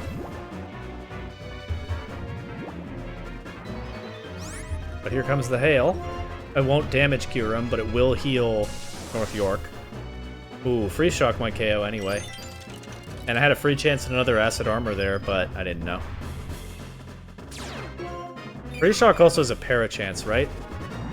An Ice-type attack with a Para chance, while Ice Burn from White Kyurem is an Ice-type attack with a Burn chance. If Slash was doing so much damage, I bet this KOs. Oh, it doesn't. It does get the Para, though. Do I get the Acid Armor?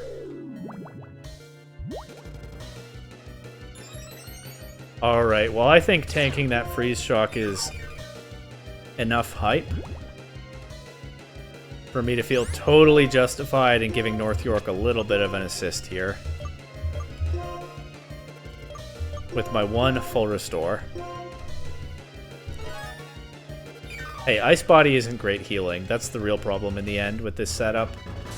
I don't have the combination of Leech Seed and Giga Drain like my Superior had in Black 1, but I got crit right after the full restore. No.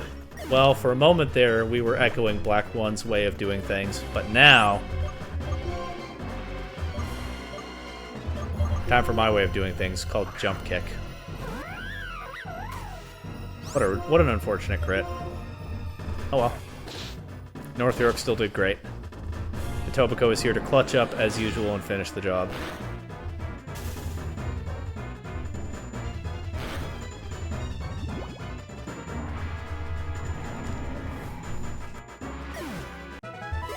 Proud of both Pokemon. Now let's see what the whole team's got.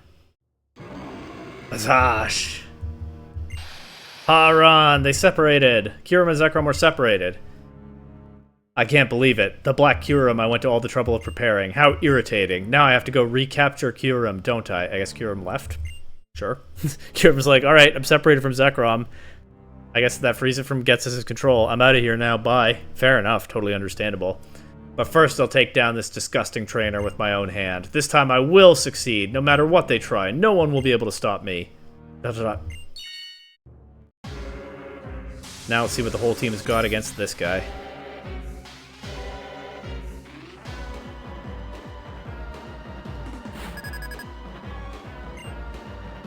Oh, he's mad.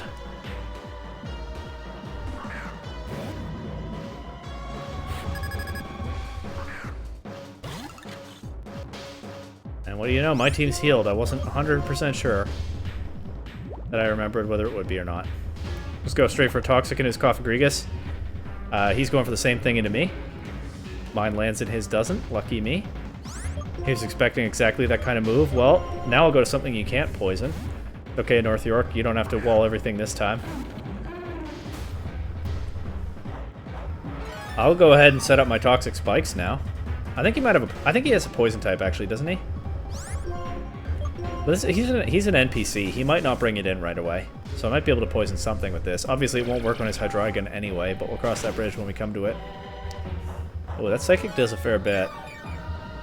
It might be a roll. We might be able to take one more and then go for a payback into this thing. Let's get those Toxic Spikes.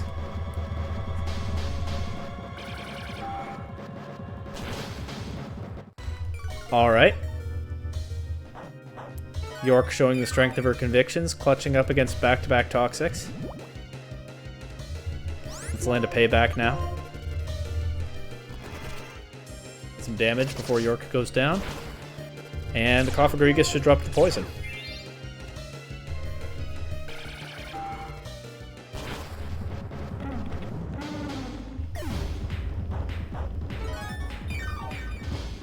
Not so often that Ghetsis' Cofagrigus is the one getting Toxic Stalled, is it? Instead of doing the Toxic Stalling. I'll go East York next in case the Toxicroak does come in immediately. I think he has a Toxicroak, or something like that. He goes with Seismitoad, though. I'll just go straight for a fly.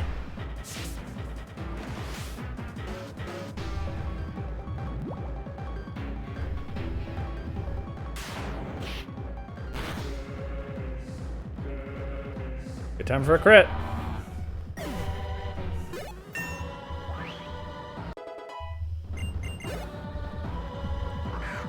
Electros will not get poisoned, unfortunately, and I don't have an electric resist. I'll just go back to North York. If I end up sacking North York, that's fine.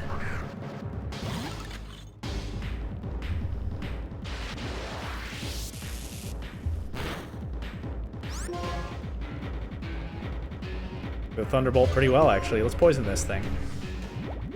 We're faster. Just don't get paralyzed, and we can land an Ice Beam as well.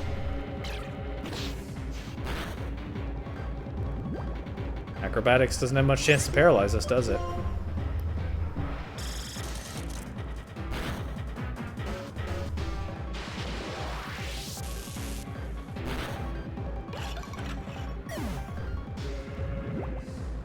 Alright.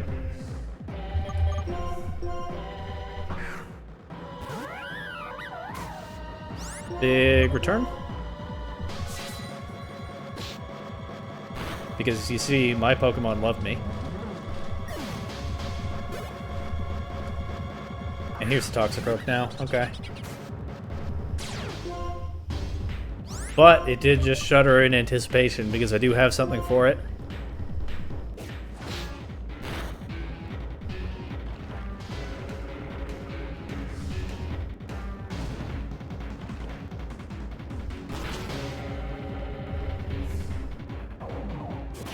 This will hurt, though. But that's okay. Because look who it is once again. A Pokemon that's been with me almost from the beginning. Doing some very critical work throughout the run.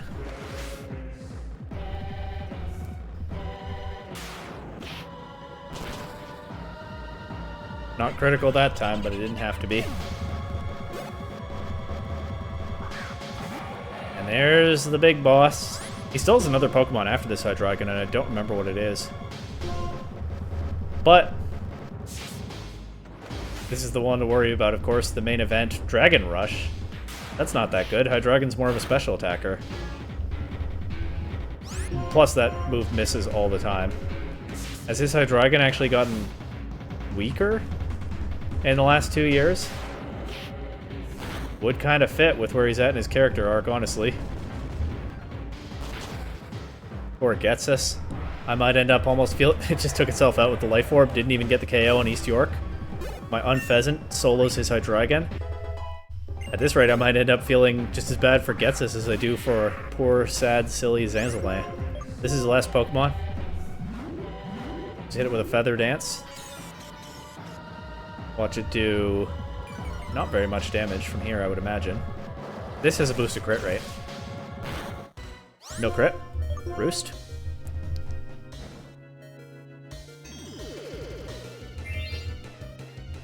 I could play with my food and go for more Feather Dances.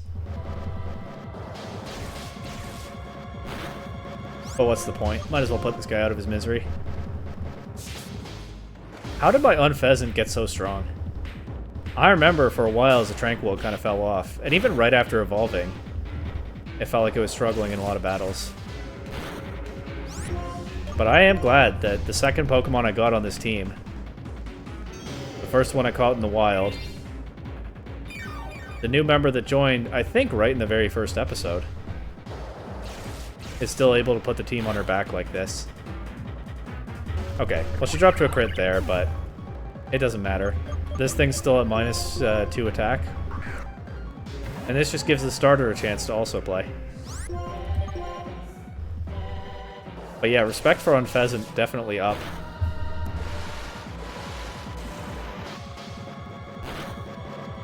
I suppose Lopunny too, but the design is still a problem.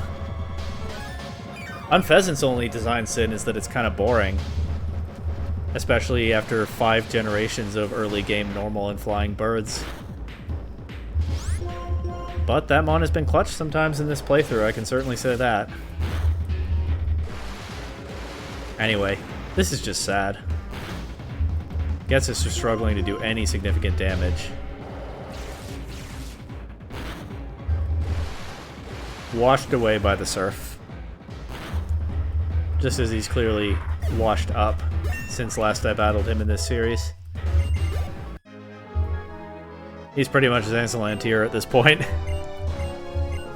Couldn't have been defeated by some random trainer from who knows where. Well, bad news. How can this be? I'm the creator of Team Plasma. I'm perfect. I'm the absolute ruler who will change the world. And I've lost to some unknown trainer not once, but twice? I can't accept this. This isn't possible. I can't be bested by fools who can't even use Pokemon correctly. It's hard to call you this, but... Father, please understand. Pokemon are not tools. Pokemon and humans take each other to greater heights. They are wonderful partners. Some humans understand this. Why can't you? Poor N. Still trying to reach him. What a difficult personal relationship for N. Good thing he's got such a strong character. Shut your mouth! Shut up, shut up, shut up! Don't talk like a person, you freak. No real person could talk to Pokemon. Lord Getsus has lost control. We'll take it from here. Okay. Well, the father of Team Plasma is... farewell. And that's the end of Team Plasma. Even left the cane behind after jamming it into the ground. It's pretty much his lasting legacy on the region, that cane. In a remote cave that nobody goes to. On behalf of everyone, thank you. Your is fine. Now it has lost its power, but it'll come here again. Bazash. Zuckerump says thank you as well. That's right, I can talk with Pokemon. On that day 2 years ago, a certain trainer in Alder taught me something. By accepting different ideas, the world creates a chemical... This world... Blah, blah. Let me redo this one. By accepting different ideas, this world creates a chemical reaction. So I met many different Pokemon and people and heard so much. That's how my world quietly grew bigger. By being with Pokemon, humans can continue toward new horizons. By being with humans, Pokemon can exhibit their true power. That's what Zekrom taught me. The ideal for Pokemon and me. And someday both ideals and truth will come together. Then Pokemon and humans will be free from the oppression of Pokeballs. You. What are you and your Pokemon striving for? You should head to the Pokemon League and put your ideals to the test.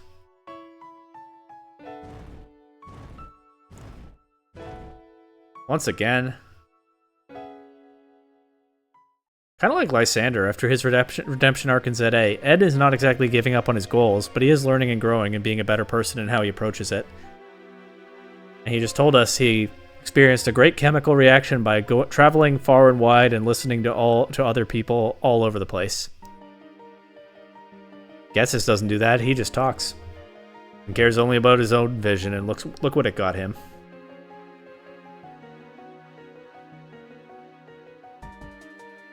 There's a reason I thought this game was going to be hard to play without making certain commentary in 2025.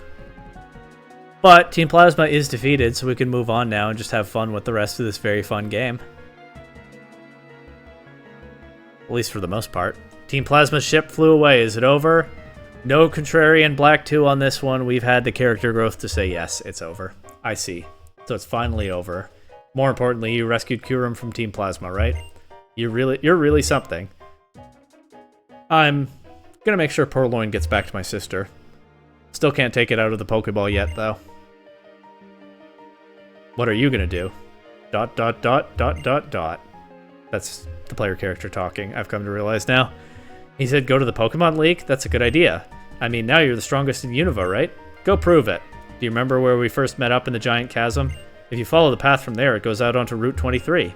Victory Road and the Pokemon League are just past there. Alright. Guess I can save the game here. Got through the climax of the game. Team Plasma was defeated. I'll figure out what I want to do with my party next. In the next episode.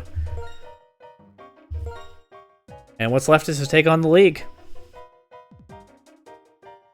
I knew this game would be hard to play without making certain commentary. I decided I should play it anyway. And make that commentary, but only a little bit.